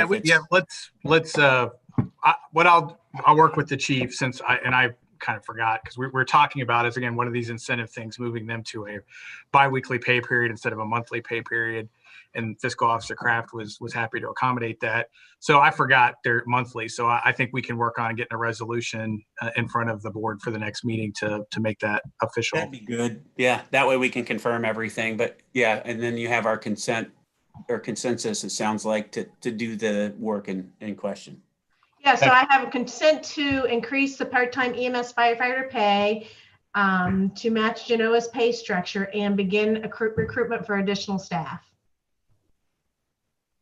That's perfect. Okay. Do I have consensus? Mr. Rivers? Yes. Mr. Grumbles? Yes. Ms. Tranto? I'll say yes. I'm hesitant to do a pay increase with a consensus and not a resolution. We're going to do the resolution at the next meeting that will retroactively fix everything. That's what I brought up to Trustee Taranto. So I think we'll make it official then. put that in the consensus, Debbie. That's a Ms. Tranter. That's a good point. So I'll make sure resolution to follow 1221.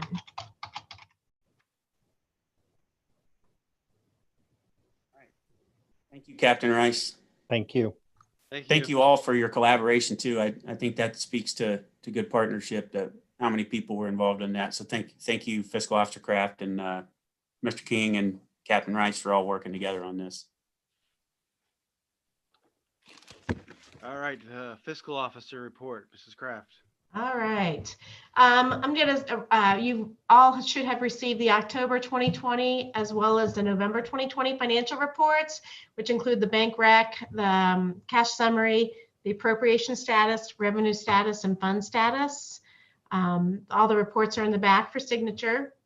A few highlights.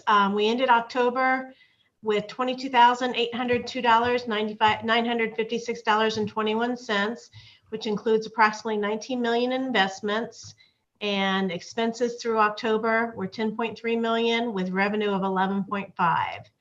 Then when we just closed out November this week, the highlights there were our cash increased due to we got our second half tax settlements.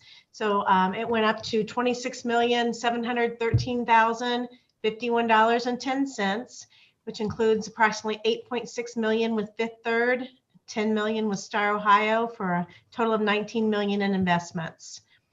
Our fund or department cash balance is 5.8 in the general fund, 5.4 in roads, 7.8 in parks, and 7.8 in fire, and 5.6 million in parks. Our expenses through November 30th were 11.4 million, and our tax revenue is 16.5 million. We do also have an updated Delaware County Foundation balance. As of September 30th, our balance is $38,756, which is a difference of $125 from the last quarter. So it's that $125 is in the quarterly account fees. Any questions on that? Okay. The next, the Auditor of State did award our contract to a third party as far as contract for audit.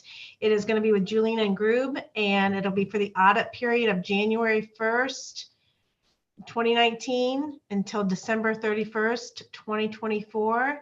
And if I could get the consent, I've gotten the memorandum of agreement and the certification of compliance from the Auditor of State that they would like me to sign to authorize moving forward with our audits. Can I have a consent to do so? Yes. Yes. Yes. Thank you. Okay, now we are on to COVID expenses. So thankfully, we're nearing the finish line on this with a lot of hard work from a lot of people. There are a few line items that we could, Michelle, can you go to that point? Yep, you're there. A few line items that we kind of have floating out there that we haven't had a definitive yes or no from the board. And I sent you folks an email a week or so ago about the firefighters and the legal opinion. So I'd just like to know if you'd like to buy those mattresses from the COVID funds, or if you'd just like to use the fire fund for that.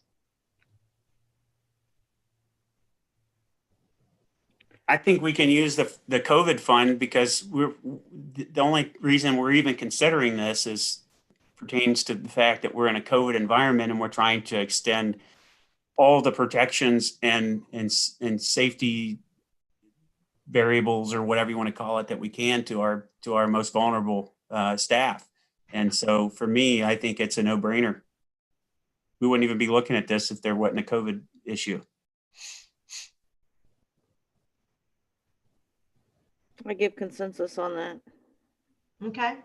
Ryan, you agree? I agree. Okay. Then second outstanding, the only other outstanding item we have is, and I'll let Andrew talk to this a little bit, is the hardware to send work orders and dispatch in the field. Andrew, do you want to just speak about that for a minute? Yeah, so Bill and I had the opportunity to meet, because AT&T FirstNet sort of gave us like a courtesy quote of this. So we actually had to meet with the true vendor, because AT&T was not even a reseller. And I think the bottom line was they are sort of backed up with COVID. They usually come and do on-site installations. They can't really do that. And I just, it didn't seem like it was going to be able to be completed as the CARES Act requires by the end of the year. So it's something we may return to next year as a good thing to do. It just didn't seem feasible to actually get it done this year with the fact that it involved one or two other vendors and installation and all that kind of stuff. It just didn't seem like it could happen. So I guess if Trustee Kraft here could say, but I guess, we could roll the money into somewhere else or,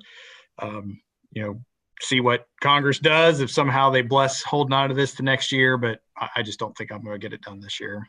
Okay, well then we will take that off the spend, but we'll move it to the other side of the spend plan. So then that leads us to the next resolution, which is the updated spreadsheet. We did get another 109,000 and change from the last disbursement of the CARES Act Coronavirus Relief Fund. This was the amount that we received from those who returned their monies. So we received that at the end of November, which is why we're having why we're going to have the new certificate of resources to approve tonight. So we did add another $109,000 to our total received. So that being said, Michelle, if you could arrow down. Down here are just, hopefully you've had a chance to look at all the things we've spent money on or are spending money on. It's a pretty big list.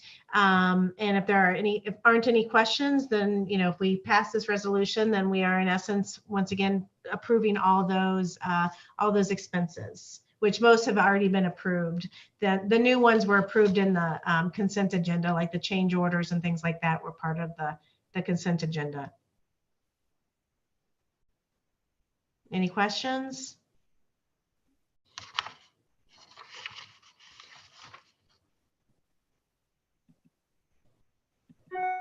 Oops, am I frozen? Oh, no, Brian was. I take it there's no questions. All right, do we want to go ahead and move forward with that resolution then? Do you want to go through all of it and do the resolution, or do you want to do each resolution? However you want to do it, Ryan. It's your Why don't you call. keep going through it, and Okay. we'll just knock it all out at the end. The next one is just approving the new certificate of revised resources based on the additional COVID funds we received. The next is the appropriations based on the additional money. We had to appropriate the money. Since we have tapped out of most of the stuff we're spending money on, we have put it towards the fire and EMS salaries. So that's what that increasing appropriation is for. And then we don't have an increased blanket. I don't know if that shows on yours or not, but we are not increasing any blankets. So then that takes us to the 2021 appropriations. Okay, so Michelle, do you want to go ahead and approve these before we get into the appropriations? Are we at what, 395 now? Yep. Yes. All right, I make the motion to approve resolution 20-395, authorizing appropriations and expenditures as COVID-19 related and qualified as CARES Act expenses. Second. Mr. Rivers, Yes. Mr. Grumbles, Yes. Ms. Taranto. Yes.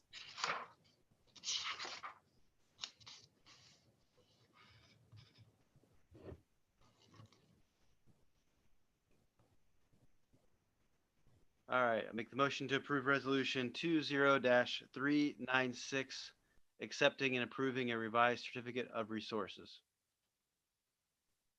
Second. Mr. Rivers, Yes. Mr. Grumbles, Yes. Ms. Taranto. Yes.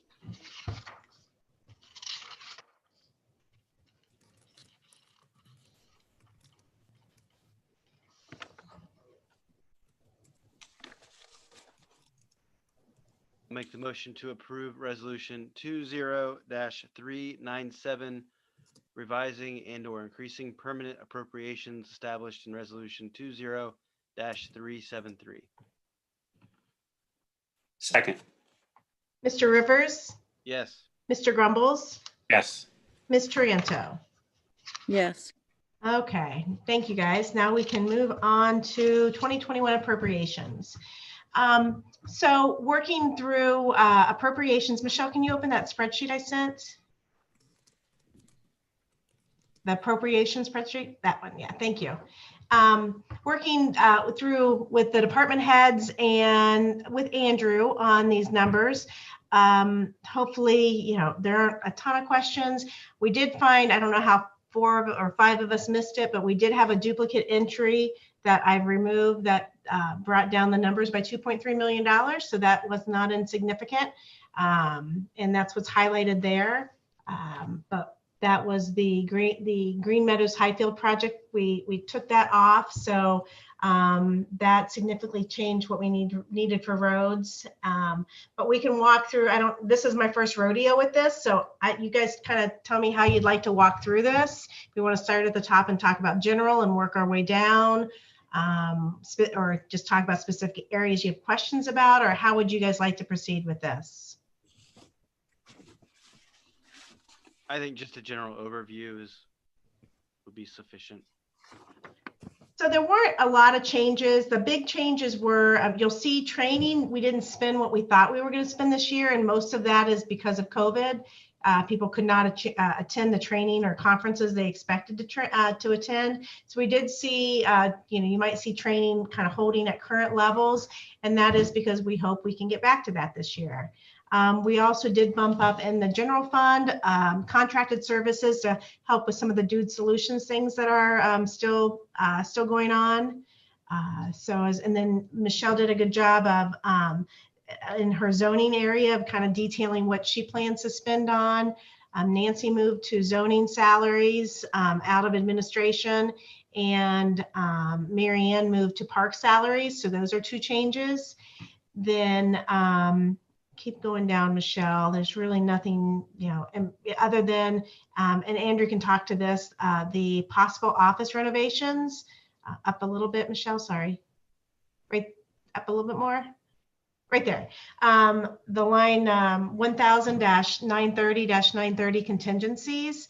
Andrew wanted to put some extra money there for possible office renovations. So we could move that to an improvement of sites line item if we needed to. So then when we get down into some of the other funds, we decided to utilize the motor vehicle license tax strictly for curb ramps. It's not a lot of money that we get each year. And the thought was, well, let's just use that for one project. So we've got it split between purchase services and improvement of sites, because purchase services would be if we outsource that, while improvement of sites would be we do it here, to a large extent, we would be doing that internally. So help to pay for the materials if we decide to do some of that work within our staff. So we could always move it around between the line items, but the total estimated expenditures for curb ramps next year is $110,000. For road salt, and this is a tough one too, so we can always make revisions here. We had a light winter last year, so we only had about $40,000 in road salt. But if we get, I'm not sure what the right number is. If we should take that down to 150, are we expecting another light winter? If so, we could go even lower with that number. So just not sure. We just did the same number this year. We can watch it year over year and see if we continue to maintain around that $40,000 or $50,000 number, then we can bring that down in future years. Hey, Lisa. Yeah. For items like that have variation. Yeah. Have we thought about looking at like the last 5-year actuals and adding like a 10% buffer based on average? Yeah, we can do that. And that way we feel better about it, because that would encompass enough of the bad winters and good winters to kind of smooth. And then we put a buffer in there so we don't have to come back and revisit. One thing, Trustee, I'll just sort of interject here. I was going to share this at an opportunity. So one of the things that Bill, Aaron, and I did with Mary Ann, and we started trying to do this with parks and the pool. We just frankly ran out of time. But Aaron Bill and I asked Aaron to go back and look at what he had spent over the past, I can't remember how many years, 3 to 5 years. I don't remember what we told him, to give us some numbers. So when we sat down with Lisa, because I know Lisa hasn't got there yet about where we've moved some of the funds. So some of that was based on numbers that we asked Aaron to bring to the table and share with us what he thought were averages. So we did a little bit of that. Again, it was based off of what Aaron did and what he looked at. So I know if we sat down and pulled invoices and did it with Lisa, we could probably get a little bit more exacting. But I did want to share that we sort of did that a little bit with the roads budget this year, because we knew that's where the hemorrhage was at. So we tried to give that as much attention as we humanly possibly could. Yeah, I think you look at a 5-year trend average and then throw in the 10% or whatever the right number is based on growth. And you get into categories that are growth specific based on our population and stuff like that, you should be able to pretty well tabulate the amount of growth we've incurred year over year over a 10-year or 5-year horizon and build that in accordingly. So that way you're if nothing else, when you have to explain to someone if you miss, you have a system in place, right? And you just modify that go forward. But it's a good to baseline with a new board member and a new fiscal officer, new administrator. So it sounds like you guys did great. I'm sorry. I think the 3 places where I think our numbers are most likely to be accurate is I think we have a pretty good handle on what the compensation's been over the past several years, because we've tracked that in its own code. The curb ramps, that's exactly what we sort of projected out based off of a factor, and I have to go back and look at my spreadsheet what that was. And then the paving, those are all materials, shared service type material contracts we do with the engineer's office. So it's a pretty fixed cost year after year. So we were able to kind of look at that and talk to the engineer's office and do exactly what you said, sort of take what we were at, put a factor on it and move forward. Thanks. Yep, and I'll take a look at that, Ben. The only challenge might be is there's been a couple different fiscal officers over that time period, and a lot of changes have been made. So I'll try to track back some of those expenses that may, have kind of moved around a bit. So yeah, hopefully road salt was its own something that could figure it out. That's right. I'm just looking right now. Hopefully it is. So cemetery is pretty straightforward. I would like to look, I had a discussion with Berlin Township's cemetery sexton about the software they use, and it's inexpensive, and it could do a lot to take us into the current century as far as turning, bringing our deeds to electronic deeds and some of those kind of things for record keeping.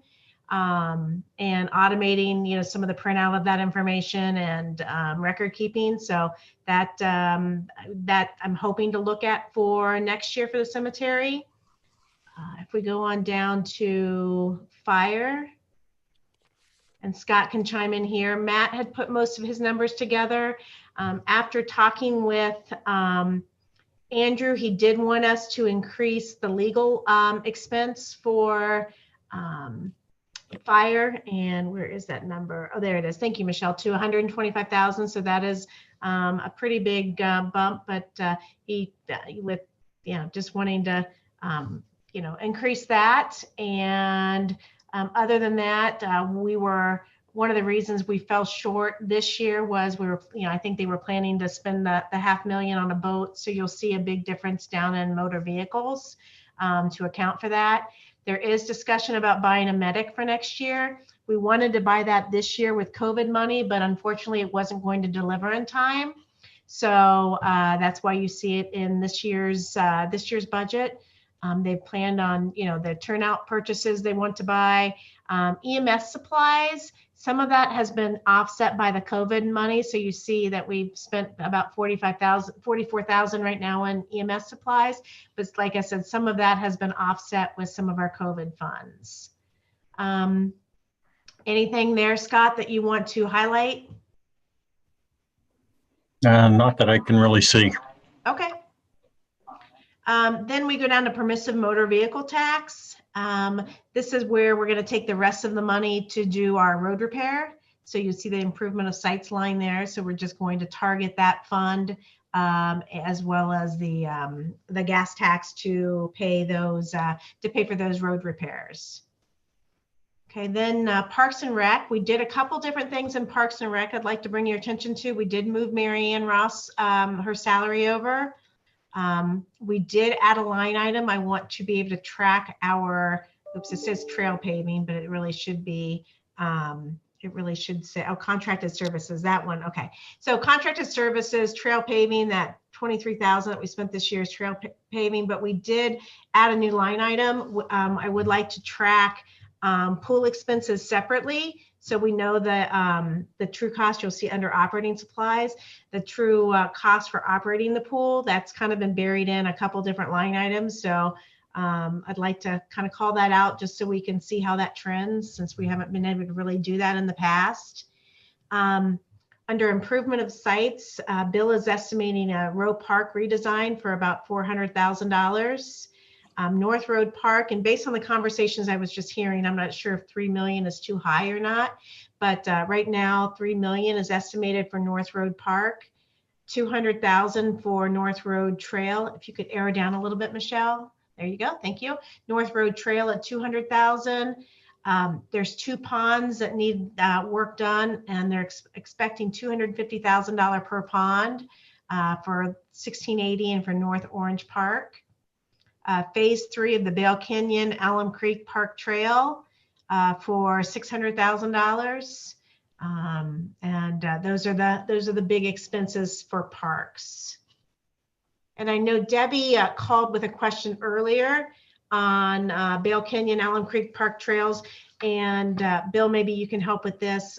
She asked if the grant money that we got, if that's the 600,000 is the number after the grant money or before the grant money. Is there a specific project you were talking about? What were the 2 grants that we had, Bill, that I don't believe we received the funds for yet? We have the Lewis Center Trail Phase 2 that's ongoing now, the construction. There's a pretty significant grant with that. I don't have the amount here in front of me. About $500,000, 475, I think. Something like that. It's pretty significant. Right. And then last year, if you recall, we finished the trail along North Road and Lewis Center Road as part of that roundabout project. That was heavily funded with a grant that was already in place as well. Do you know if we actually got the money? Oh, yes. Yep. Yeah, I filed for the, we paid in full. I filed for the reimbursement, and the fiscal office did receive that reimbursement. Same will happen with Lewis Center Trail Phase 2 when that's completed. Now, is that gentleman working on grants for any of these other projects, Andrew? Well, I know he is for the Bale Canyon rewidening. Yeah, I was going to give a brief update about Alan, and I honestly forgot to ask him the amount, but we did get some money from the county. We were offered some money for the grant he applied for some of our trails. I know, and he called them out specifically. Tiffany over at the engineer's office helped him get the last things together that he needed to do. So he wanted to make sure that I knew that the engineer's office helped. So we will be getting some money for that trails, but I have to admit, I honestly forgot to ask him what the amount was. So I can check back with him on that. I got so excited I forgot to ask. So I apologize. I was looking at all these projects, and it really almost is as much as, if not more than what we have in the bank. Is that how I'm reading this, Bill? Well, you're not too far off. You need to make sure you have money to actually run the parks moving forward at the same time, so you don't want to run out of money. Oh, absolutely. Yep. Has that row park redesign been in the works for a while? No. So the board did approve a contract for the design work with Corda Engineering, and they're still working through that process. So that's as far as we are with that. I just wonder if maybe that's something that should be put off another year while we finish these other projects that we've been working on. I just don't want you to not have enough money to run the parks. I understand. Now that road park, you see these things happening and getting done, but at the same time, you don't want to run out of money. Now, keep in mind, part of the reason for the road park is the same with the North Orange Park. The soft surface that surrounds all the play equipment is essentially worn out. Its useful life is past. There's barely any bounce left to the soft surface at Road Park. If you walk on the new surface at North Orange Park, it feels like a sponge. So that's one of the reasons we started looking at Road Park. We know that we have to replace that soft surface. So that we need to do that at a minimum. And we're looking at that as well. And to Debbie's point, I mean, if we take away just the big improvement projects, your budget is about $2.1 million. So, Yeah. you know, if we take the big projects out, Yep. and that includes the pool in that $2.1 million. But okay, so then I do need to clarify something, Bill. I heard you talk about this Lewis Center Trail. Is that the same as the Bale Canyon Alum Creek Park Trail? No. Okay, then we don't have anything for that. How much are you expecting to spend in 2021 for that? We're under contract now. That's ongoing. So it's Okay. already been appropriated. Yeah, that was appropriated and approved. Yeah. Okay, fantastic. So that'll carry forward into 2021? Yes. Yes. Okay. All right. So that's not included in here then, right? Is what you're saying, Lisa? No. And it should be. Yep. Oh, boy. Okay. All right. I'll just have to figure out what line item that is getting tracked in right now and add that. You'll see that one of the things we decided to do, like where you see 0 for North Road Park and North Road Trail and the ponds, is anything that's significant. We're trying to start tracking that, you know, like that project, just the project cost for that, which is why ponds is separate, which is why the trail is separate, and you don't see anything. Those will be new line items that we add in the new year. So just like the pool, the $150,000 for tracking the pool. I like that. I think that's the right way to do it. Transparency, and we go back and look at the past and the future when we need to scrutinize and analyze. It gives us the ability to do it. So thank you for the hard work there. Yep. Okay. Then the biggie is roads. Let's move down to roads. So this is a discussion you as a board need to kind of have here is right now, this could go either direction. No matter what, the general fund is going to be subsidizing the salaries and these other operational costs for roads. Whether we pay it just directly out of general or we pay it from the road levy and just have to transfer the money over because of the shortfall in the road levy. Either way, this is going to get subsidized by general as things stand today. So you guys can decide if you want to account for it in general this year, and maybe if you decide to go for more money or look for financing or something, then we change it in later years. That's a discussion we can have today, but you'll see all the things that move from the general fund. And I mean, it's, you know, it's about $500,000, you know, $500,000 and we get what, 700 and some from the road levy. So if we move all that over, there's a significant piece of the road levy that is being used for those administrative expenses. Within this, we have improvement of sites, just general improvement of sites of $300,000. We have $2.4 million for phase 2 of Orange Road. And that's our net after we get our $500,000 from OPWC as well as our, I think, 50 from Delaware County. We get $2.3 million set aside for phase 1 of Bale Canyon.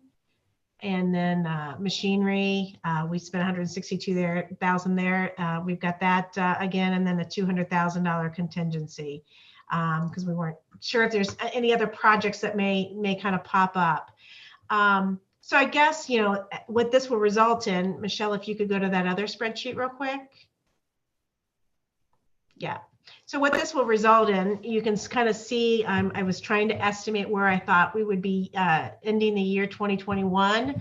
As it is today, as things are in kind of noted today, Parks would need almost $500,000 from a transfer from general fund, and roads would need about 1.4 million transferred over.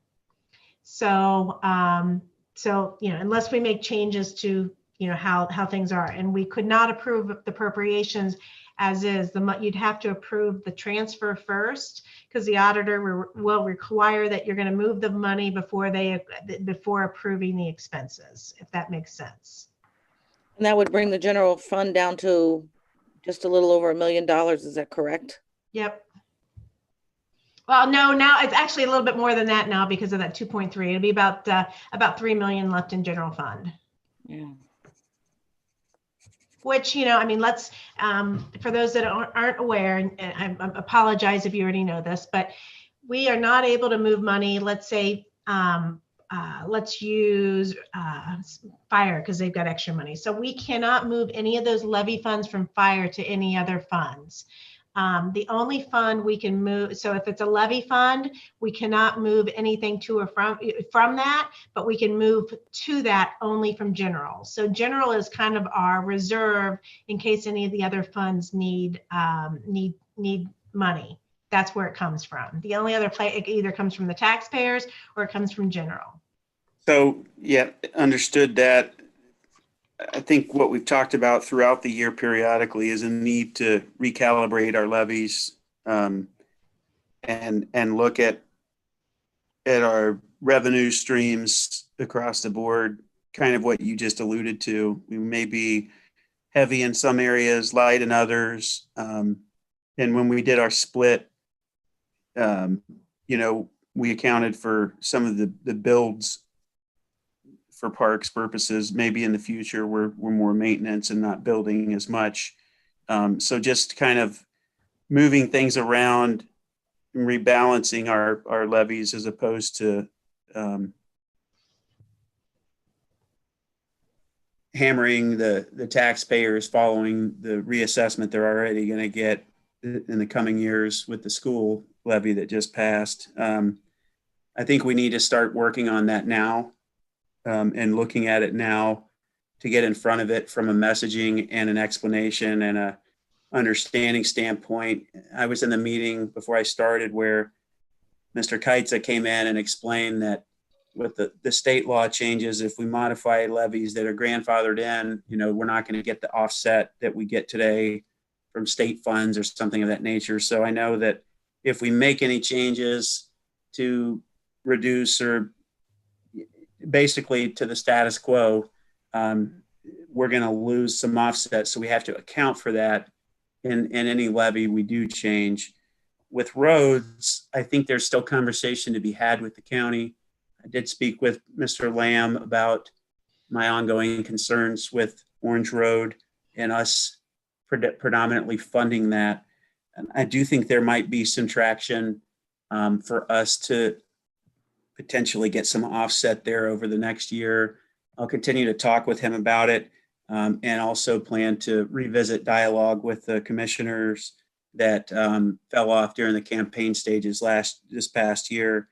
And we'll continue to advocate because I know, as we heard in the prior meetings with certain counsel for one developer who also served as counsel during negotiations for a major development in our township, that was always the plan. And so for the county to come in and assist financially with Orange Road and taking that on with its development as a county road. So I just need to get the leaders in the county, talk with them again now that the campaigning's over, and dial in on a plan ahead so that we're made whole there if possible. So appreciate you calling this out.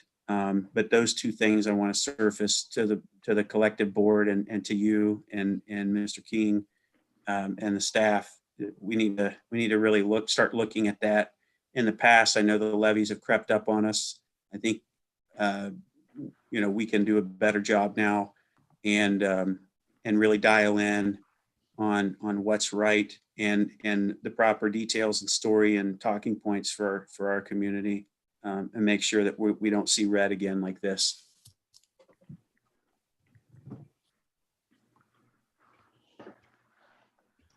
I appreciate those comments. Mr. King and I spoke today about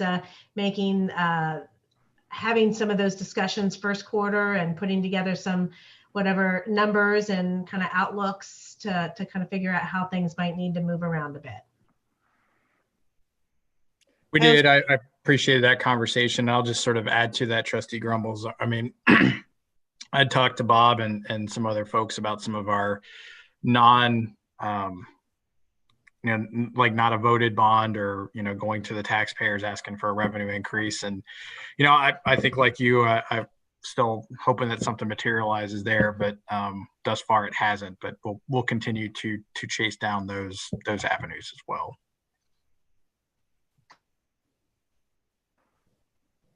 I don't think I'm in favor of moving general fund money over to the road levy fund at this time. I don't know if anybody else feels that way.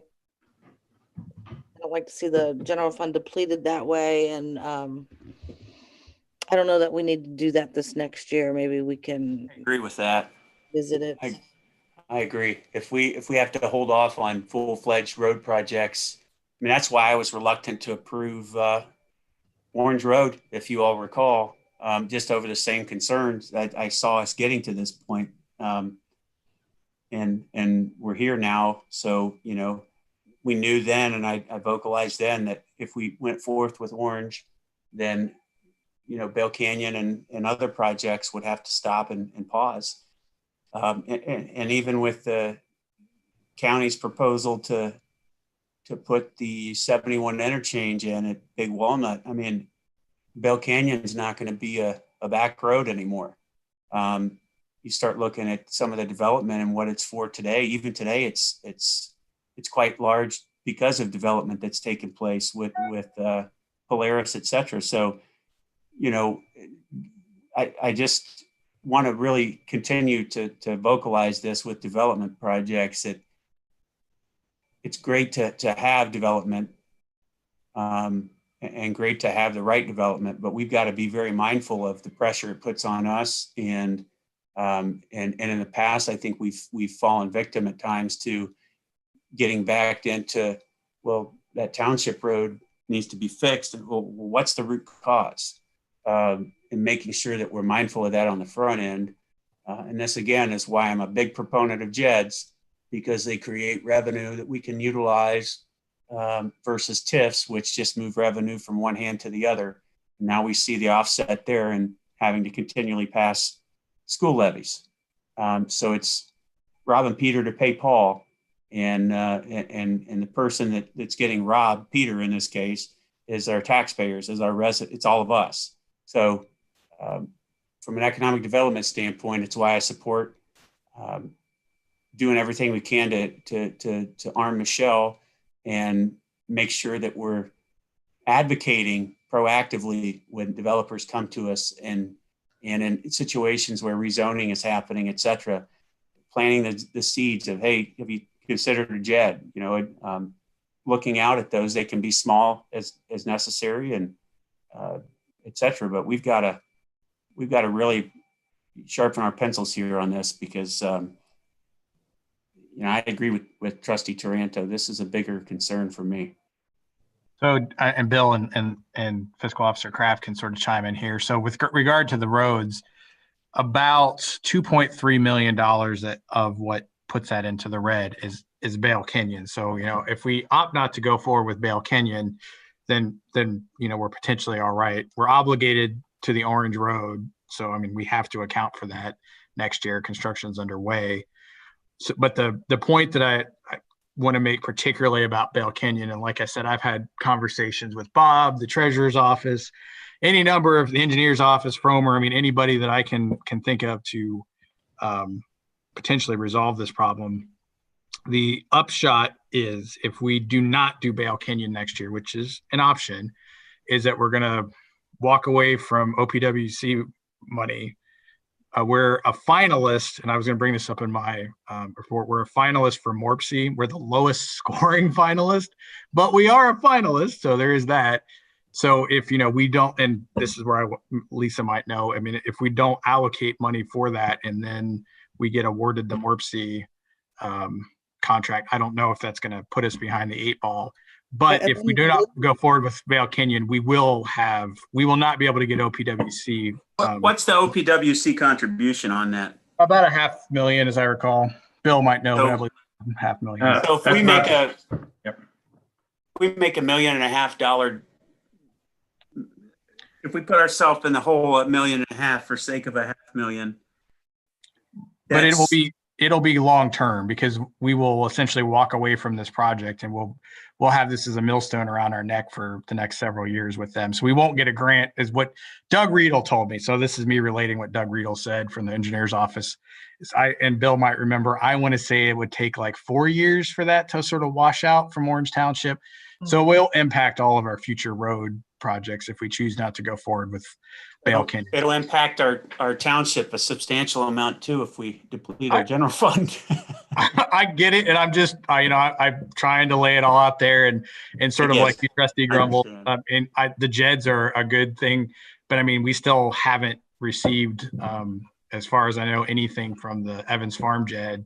So anything we put in next year is going to take a while to mature, and that's I understand. So I just don't see a short-term solution for this, but I mean, that's why we're having the discussion. But I just wanted particularly to talk about, there is a potential penalty to not going forward with Vale Canyon, which is why, I think Bill and I suggested at least going forward with the application, because if we don't, we're going to be penalized either way. So, again, I just wanted to surface that as the downside to not going forward with it.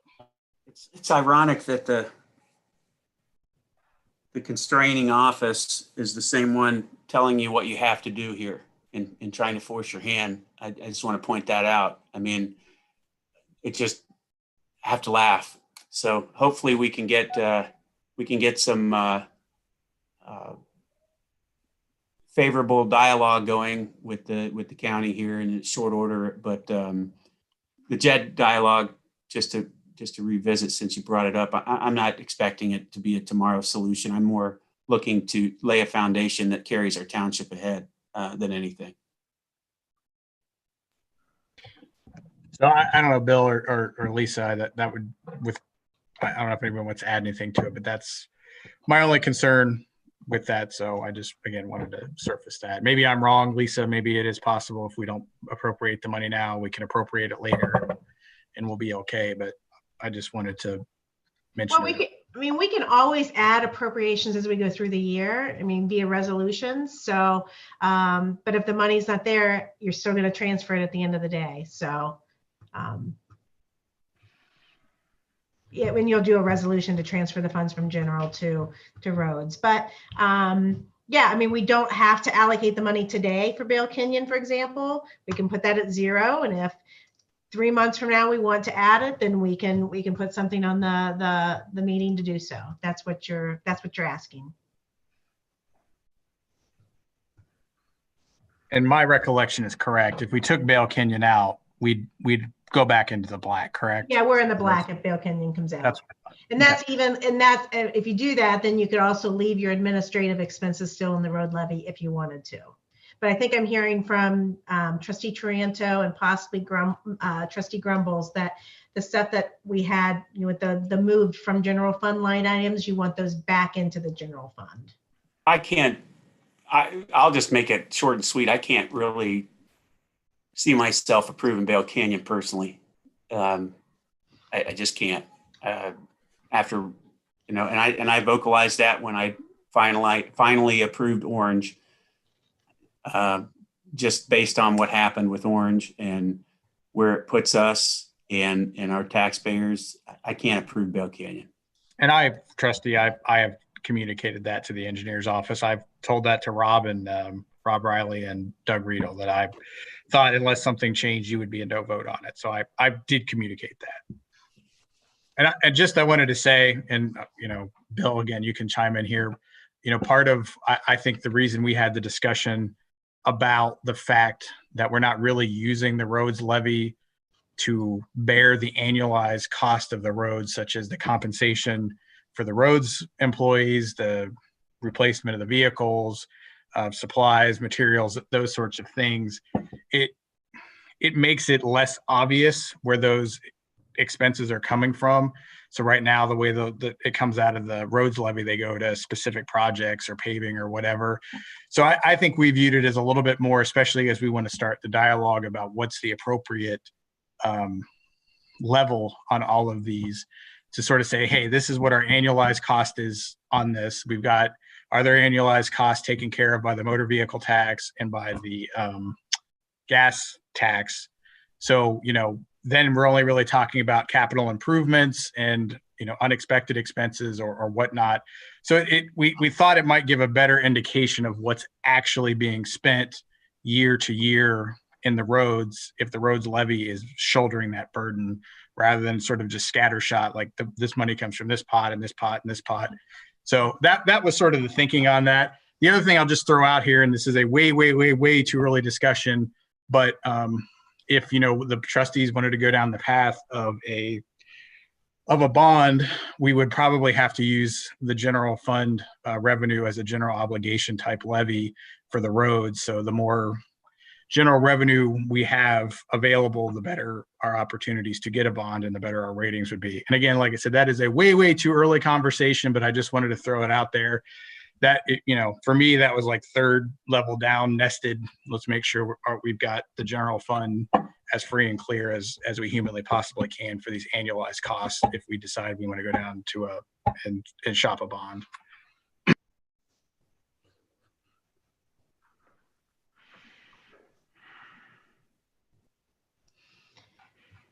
So how would we here's what it sounds like. Here's what I think I'm hearing. I need to go back. We're going to make some changes to this. So maybe we can have, I don't know if we've got any special meetings, but if it's ready in time, maybe we can do a short special meeting to hopefully approve whatever changes you guys want me to go back and enact.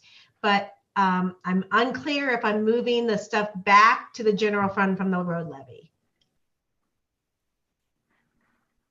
Did you ever find out that if you could move money from what you move from the general fund over to the road levy, can it be moved back? No, but but we're not, if we move appropriations, we should be, we're just going to be basically reducing the appropriation in road levy and increasing it in general fund.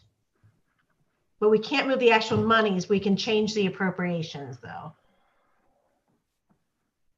Does that make sense? So I don't know if this helps Trustee Taranto, because I think I understand your question. If we took the money for Bale Canyon, the $2.3 million, and moved it from the general fund and put it in the roads fund earmarked for that, we couldn't take it back. It would be locked into the roads fund at that point. Well, but if we at everything, the entire section that says road levy, you guys are talking about moving salaries, insurance, everything into that fund from the general fund. Right, it's $654,000 worth of line items. So which is more than our roads levy, FYI. But so can you move it back? Say, we only have $1 million left in our general fund. We need that money. So can it be moved back? We'd be moving where the expenditure's coming from, not where the dollar lives. Exactly. Yeah, exactly. So what we would do is do a resolution to increase permanent appropriations in the general fund for those salary and basically the salary line items that you see here, 2141-330-100.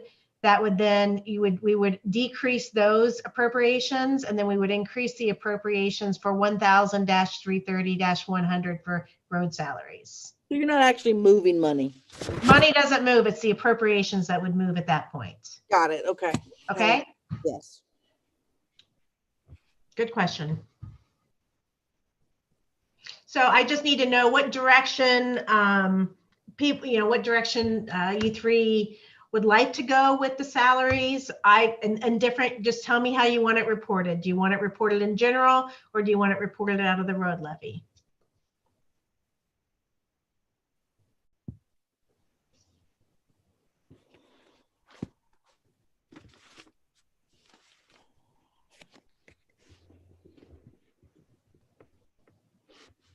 Let's not all Lisa, talk at once. Lisa, what's precedent? Lisa, what's precedent? It's been paid out of, I went back to 2016 and it has been paid out of general since then. And I'd the like to- reason being is, I mean, Debbie was right on. I mean, basically, if you pay these administrative expenses out of the road levy, you are basically spending the entire road levy budget, your revenue. Yeah, I don't think that's appropriate. I think leaving them in general is fine. My only suggestion on this was to take out Bell Canyon, really. That's it. So Well, just to emphasize, the way that we propose moving forward with the roads is how we do the parks and how we do the fire. We don't pay the fire salaries out of the general fund. We don't pay the park salary by and large out of the general fund. So this would make it consistent with the way that we do it with other departments. So I realized that at some point in the past, Orange deviated that with the roads. I don't really know why. It's, from my experience, unusual, and it would again put it in harmony with how we handle the other two levies. So, again, that's part of the thinking. But as Lisa said, if the comfort level is keeping where it's at, I'm indifferent then, as far as which fund we, decide to pay salaries out of. My big gripe here is really simple. It's just the road.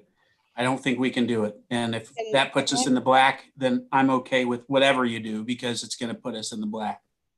To address what Andrew just said, the road levy was never intended to be the entire fund. The fire levy pays for the entire fire department. The parks levy pays for the entire parks department.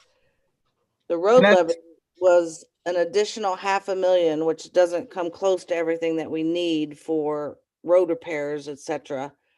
It was just to assist. Does that make sense?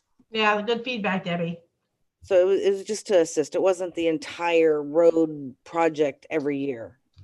and that's, I mean, the fact it's $500,000 and we pay 5 employees out of it, it used to be 6. I mean, it quickly depletes. But again, it becomes how you want to account for it. We're either going to move money from the general into the roads levy to deal with any shortfall, or which again, my feeling is you're able to go to the community and say, hey, this is what you voted on. This is what we spend every year here. Do you like it? Do you not like it? The way we do it now, it's very sort of, when you see a loan, materials and supplies or site improvement, Yep. You don't really know what it's being spent on. You sort of have to dig down and pull it out and all that kind of stuff. So, I mean, I think your point is well taken, and to some extent, I guess I'm fighting over something that it's sort of 6, 1/2 dozen, whether it goes, we transfer general fund into the levy, to the roads levy to deal with any shortfall, or we avoid any shortfall by paying it all for out of the general fund. But well, Andrew, I would say if you're looking for tracking purposes, we should be able to pull the salaries and report that they're paid out of the general fund because of the shortfall in road funding, if we need to articulate that without too much stress. The concern that I have is something we've talked about multiple times, in that I'm not sure those 5 individuals are working on roads 24/7, or not, well, it wouldn't be 24/7, but 5 days a week, right? that's 40 correct. hours a week. And That is so correct. if we do fund their salary out of the road fund, then I think that is a bit of with what I just said, I think that's a bit off. So what They're also operating equipment for other purposes, et cetera. So I would be more inclined with the folks that are doing multi-department type work, or their work spans across various areas of the township. I think that's a perfect general or generic fund type of salary, and roads would remain isolated to roads. So right now, when our maintenance folks work in roads, we assess that to the general fund. When they work in parks, we assess that to the parks. When they work in the cemetery, we essentially assess that to the cemetery. So we are doing that now. They keep track of that on their timesheets. They send it over to Patty. And again, with the payroll upgrade, it should be a little bit simpler.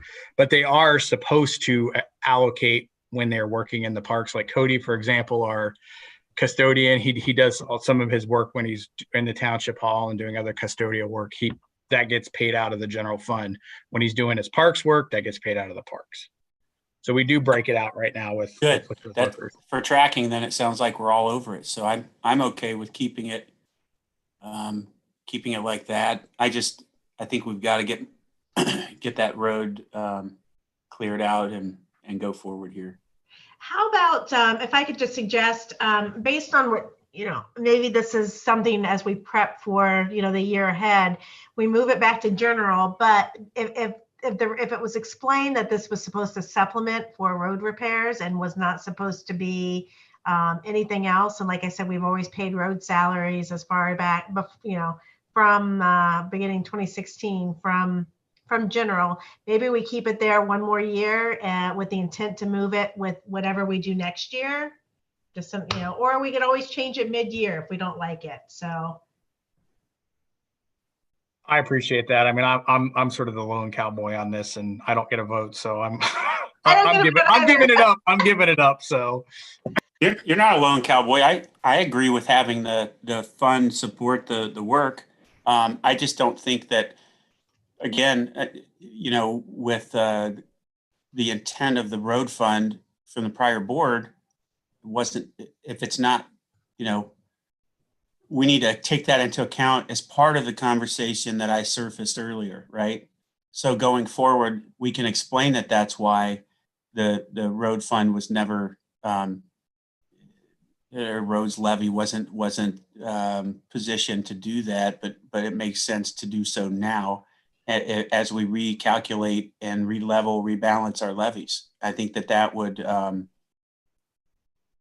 would be a meaningful conversation to share with our residents. They appreciate details, and when we make efforts to educate them, my opinion, I know some people say they don't care, but I think they do. They do like the details if we can concisely get them to them, and I would be all for that in that case. Andrew, I would agree with you 100%. okay. Remove the I variation. realized, and I apologize, I was being a little flip, but I was trying. I mean, it's almost 9 o'clock, or I guess it's 8:30. So I didn't mean to come across maybe as flip as I did. So I apologize if I did. So then one other thing, and then we can table that. It sounds like we need to table this so I can go back and rework some of the stuff. The Bales Canyon. I know I talked to Andrew about this earlier. Maybe he can. Phase 1 is across a couple different years. So this would be encumbering the funds in 2021 for expenses in 2021 and 2022. Correct, Andrew? Yes, that's so. And Bill, if he's still there, he might. I am. Chime in here. So I think the plan was we were going to do this year, but because of the concern, we stopped. And this also feeds into what Alan Freeman said with the Morpsey application. We were going to do some of the right-of-way acquisition this year and into next year. So because we kicked that into next year, I think that accounted for about $700,000 of Bale Canyon was the right-of-way acquisition. And then the total spend on Bale Canyon, the local share, was $3 million. And the engineer's office, I believe, would be looking for essentially the first half of that payment to occur, roughly this time next year. So, I mean, it's a late 2021, early 2022 payment within the other $1.5 million shortly thereafter. So, I mean, all total, it's about, $3.7 million for construction and right-of-way acquisition. Does that sound right, Bill? Yeah, yep, you're right on. Actually, the right-of-way we were looking at acquiring for the entire project, phase 1, 2, and 3, all at one time. But that was covered with that cost that Andrew mentioned, around $700,000 or so. So could that be broken into its own phase and just potentially that be budgeted for next year? I think what you and I talked about with Bill, and again, correct me if I'm wrong here, was that because we thought we were going to have to do the right-of-way acquisition next year, we were definitely accounting for that next year, the $700,000.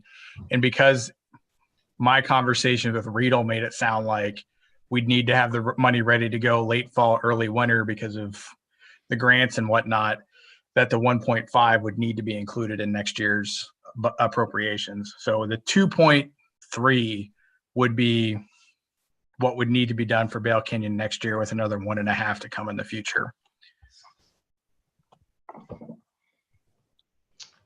Okay. Well, how do we want to move forward with this then? I mean, I kind of feel like we're stuck in a circle right now. So We how are, do and we I will just, it is an important project, Yeah. and people are waiting for this job to be completed. It's a real, what do you call it? Morning traffic. It's a jam. bottleneck? You know, it's a real traffic jam. I mean, for what it's worth, Doug Riedel basically said, if you can't bite off all 3 phases, I believe, which makes it like a 10 million plus project, he said you should at least do the first. But, and you know, for whatever that's worth, but it's still, we could dial back potentially on the right-of-way acquisition, but it's still going to be over a $3 million project, even just for phase 1. So I don't know if that helps, but Doug Riedel did say that.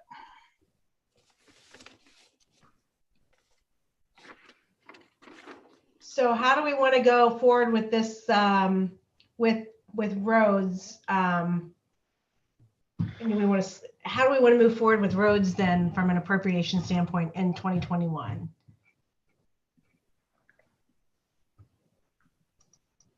Ryan, do you have any thoughts on this? I think there's time. We've got problems here, and there's enough time to find the solutions. However, there's not a whole lot of time, so we're going to have to move here pretty quick. But I think as far as, you know, with the money that we have in a general fund, to keep as flexible as possible, because obviously looking at these numbers, there's obviously issues here that need to be addressed. So I think keeping the funds that we have in the general fund that we can move around and not locking up as much money as we have to for the coming year makes the most sense. We can explain as far as what's being paid out of the general and these different levies and how this all works together. I'm not concerned about that, but until we come up with the answers for this, I think we keep as much as we can in the general fund. Yeah, I agree. As you said, we can always move it if we need it, but if we move it, then we're stuck. So I'd rather keep it. I'd rather keep the ace in the hole, just like Trustee Rivers said. Okay, so I'm going to move those back. Let me go back with Andrew and the department heads to see if we can sharpen the pencil, as they used to say, and see what we can do with shaving some of the shortfalls off, and then get back with the team. I think that's a great idea. Pencil to paper, and I think we can find a solution. Okay. All right. Well, I appreciate everybody's. I know this was a long discussion. Needed to be had at some point. So thank you. Thank you all for your time and attention on this.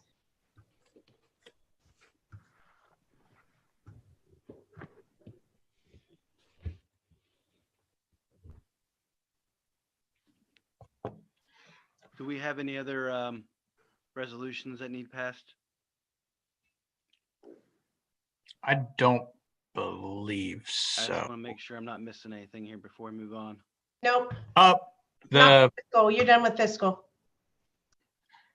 I don't see it on this agenda, but the Eastman, we don't have to do it at this meeting, but I know I threw it on there for, you know, to possibly authorize me to sign the engagement letter with Eastman, but we can do that at the next meeting because I don't suddenly see this on there anymore. But that would be the only other thing for me.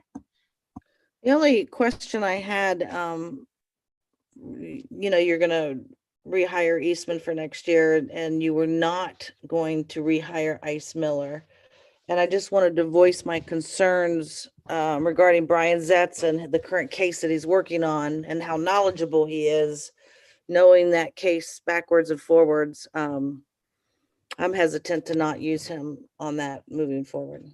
Well, so just to clarify, before I arrived, the decision was made to not retain Ice Miller and to not continue to retain Isaac Wiles. So Brian Zetz, who's with Brian Isaac is with Isaac Wiles? Correct. Okay. So we would let Brian continue to carry all the work that he has. And I think the Townsley matter is the last thing that he has in the hopper.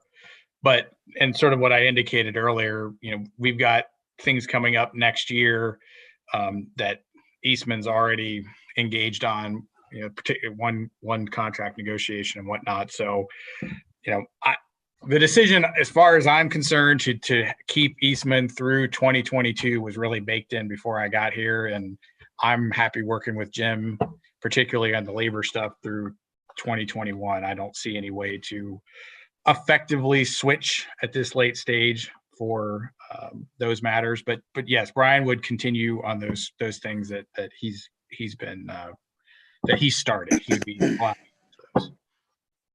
So does their contract need to be renewed then? Yeah, and again, I apologize. I could have sworn it was on here, but so I asked Marion to throw it in the backup, so hopefully that's there. So there's the 2021 engagement letter from Eastman and Smith. Bridget sent it along. So, like I said, So- if we got to do it the next meeting, that's fine. But Let's do it. Isaac Wiles. Let's do the Isaac Wiles and Eastman Smith at the next meeting, because I think and where the light bulb went off here with Trustee Taranto's comments, I think what we can do is limit the Eastman Smith matters to the labor negotiations that are ongoing. I would not be in favor of that. I mean, obviously, you guys get to say on this, but they're handling a couple of grievances right now. One matter that I think has been scheduled for arbitration. That's what I'm referring to. They remain counsel for open matters that they've already engaged in. I don't have anybody else to fill their spot at this point. And I suspect we're going to continue to need to use them for collateral matters throughout the year. I didn't love, and I mean, this is a natural transition. So, I mean, you have to deal with it. I didn't love the fact Brian was doing certain things and Eastman was doing other things, but that's what happens when you transition. If we throw a third firm in there, it's gonna be even more of a juggling act. So, I mean, again, if is there a level of so a couple of things to consider here. What are the rates between those two firms? And Brian's what's cheaper, I can tell you that. What's the quality of work difference? Did we notice a performance difference between the two that is significant enough to justify the rate discrepancy? Well, and again, I mean, I get it. I'm sort of in the position to have to defend Eastman, and I was not the driving force behind this. So, my feeling is, and I tried to reflect this in a couple of conversations, is I've not had to deal with Jim Yates in the same way I've had to deal with Brian Zetz. So I will get that opportunity. The board itself will get that opportunity, I anticipate, over the coming year. And then, well, no, it'll be an apples to apples comparison. So, right now, Jim basically has been giving me advice and Brian's basically been handling quasi litigation matters. So it's not exactly apples to apples. So, I mean, again, I'm not against making a change, not next year, but the year after. So it's something, we could start looking in the fall of next year. I would hesitate to have. Let me try again. Let me try again here, because Okay. I don't think you understand what I'm proposing. And to touch on your comment about having a cold start or a stopping point in 2021, there's going to be the starting and stopping point is, as we're proposing now, is based upon the state of an ongoing concern. So if the concern isn't wrapped up in 21, then we find ourselves, with that approach, look at that. We're at 2022 and we've got a going concern and we got to keep them around again. And we never transition. I think what I'm proposing is hang on a second. What I'm proposing is that if Eastman Smith has an open matter that you are actively working with them on, if they have a secondary matter that stems from the primary, if there's other work that pertains to Eastman Smith, then you're going to utilize Eastman Smith. That would be the expectation based on your comments. Similarly, if the Brian Zetz matters continue to manifest, which they're a great example of the comment I made. We had talked about early in the year, wrapping up open matters that they're involved in. And here we are coming into 22, renewing their contract, or 21. So those matters will stay with Isaac Wiles. My suggestion that I wanted to get to is that for new matters or new concerns that require legal services, we handle those collectively in dialogue and make a decision that puts the township interest first and not anything else. Because if the level of competency across firms is consistent enough, then there's no justification for us incurring additional costs and expenses. And I have a problem doing that. So I haven't worked with Eastman in these type matters, to your point. I'm fine giving them a chance. And if they blow it away and, it substantiates that we pay a little bit more per hour, but in the end it nets out, or whatever you want to call it, or we get more favorable outcomes, or whatever, weighable criteria there are, then so be it. But if there's a new matter that comes across or comes open, I'm simply suggesting that we talk through that, because you've got a couple board members now that are saying we need to be a little bit more conservative with our legal expenses here, and mindful of I haven't seen the number from Fiscal Officer Kraft yet. We need to be a bit more mindful of what's going on.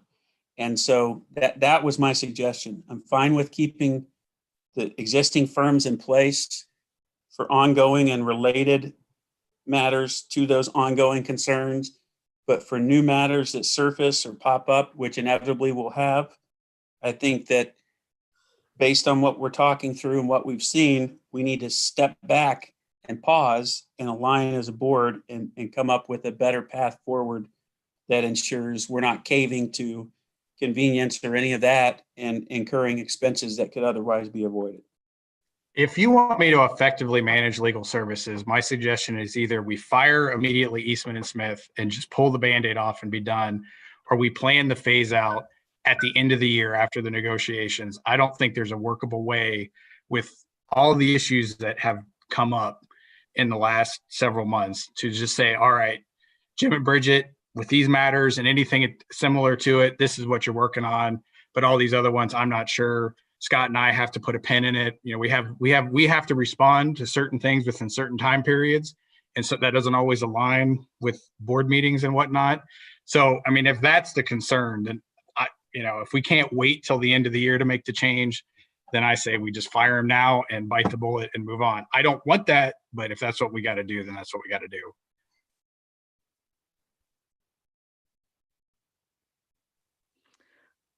I think this is turning into something bigger than what it needs to be. It's just, they finished they work on their, it's not a matter of firing. You just don't use them anymore. That's not firing in my book. But I don't have an issue with them finishing up what they're working on. But if it's like I'm telling you this as a lawyer, there's not a way. And if we want to have an executive session and we can talk about some of these issues I'm talking about. There's just not an effective way that I can think of based on the issues that I know that are out there and that are on the horizon to say, all right, tomorrow when I need to make a phone call, it's got to be somebody else, because I'm not certain we're going to be able to draw a fine line of what's related to the negotiations and what's related to ongoing matters and what's future matters. Because we have this negotiation going into next year.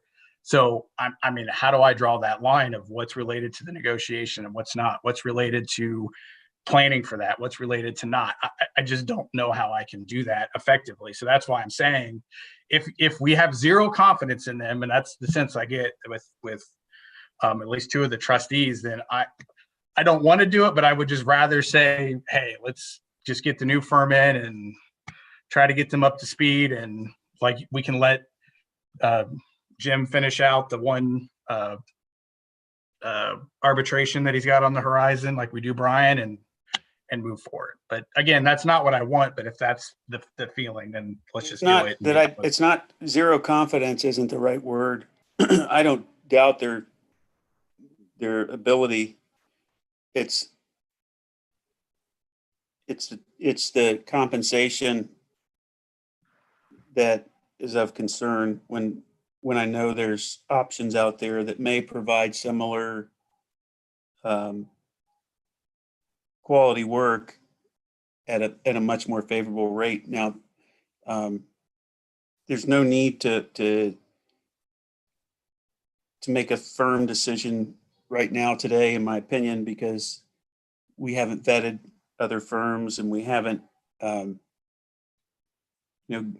to a point where we're ready to take on additional firms, or we're essentially signing contracts, it sounds like, that allow us to use at least 3 firms based on the one we signed tonight, going into 21. So I think that gives us 3 options right away for all matters, and with the intent of using them specifically, not necessarily have to. It just enables us as a township to leverage 3 firms. And if we have additional firms that come into play, then we can burn that bridge when we get there. I'm just simply asking that we don't isolate ourselves to not looking at options, because we know that's going to be required. Does the new firm have capability of handling some of those other things, union negotiations, etc.? Pete. They usually I have think Pete does employment stuff, but as far as I know, he does 0 labor stuff. So we would have to go out and find a new firm. But even employment stuff is a matter that, that takes a bit of off the plate. Hey, we need a contract. Sure. You see what I'm saying? So we have options. That's my point. Right. And again, the labor is the piece I'm worried about. And that's what I have sort of advocated. If we want to target, hey, late 2021, that's it. We're moving on. Hey, I've got no problem with that.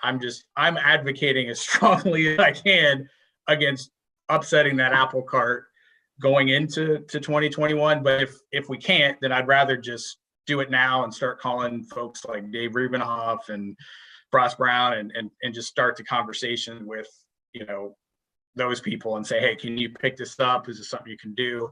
So again, I think I've expressed what my opinion on it is, and we can circle back on it next week. I'll ask Bridget once again if they can. I mean, they cut their rates once before. I can certainly ask that again, but I can do that as well.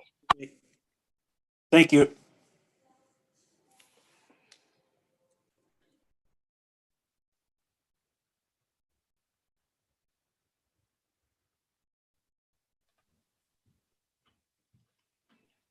I think that covers everything for tonight's agenda. Was there anything else under the administrative report? It's late, but just broadly speaking, if anyone's been in the township hall, they'll see that the reception area is well underway. So that's a good project. I saw Dick today. He's super happy that the key card system has been installed, and that was done again with the CARES dollars. But also happy to report we have operational security in many places of the township now that's being monitored. So that's a big step up. We've looked at, I think it was on this agenda tonight, some more video camera coverage and whatnot. We've also, we've gotten good use out of, and I think it was Trustee Taranto's or Fiscal Officer Kraft. I can't remember who had the little sprayer thing. I know that Cody's gotten a lot of use out of disinfecting areas and spraying the areas. So that's been going well. I think I talked to Val today, and I think everyone got the email, another open enrollment email from Val, sort of setting forth the half-hour schedule that everyone can make with the benefits they're sort of a contractor of Mark Burns, so everyone can have a half hour to talk about their open enrollment, and so that you can schedule with Val. And then we're sort of apace with finally getting the CBIZ stuff implemented. I know Fiscal Officer Kraft and I have talked about that. And Scott, God love him, he sort of stepped into a project that was not anything he started, and then Brenda's going to leave him soon. But I think he's really sort of taken that bull by the horn and really made sure that we're going to be as error-free as possible when we hit that go live date. And the account manager, Shane's going to be in tomorrow to make sure that the folks at the fire station have an opportunity to ask some questions and get some guidance. So, a lot of the projects we put into place, and I know Bill has been working with the Dude Solutions folks, and we've got some more opportunities there. So a lot of these things that seemingly just, it seems like it's mostly the COVID stuff, either through us or the vendors, just slowed things down.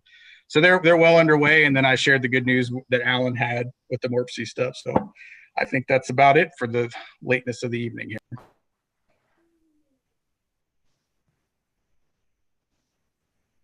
All right, appreciate the updates. With that, I will make the motion to adjourn. Second. Mr. Rivers, Yes. Mr. Grumbles, Yes. Ms. Tranto. Yes.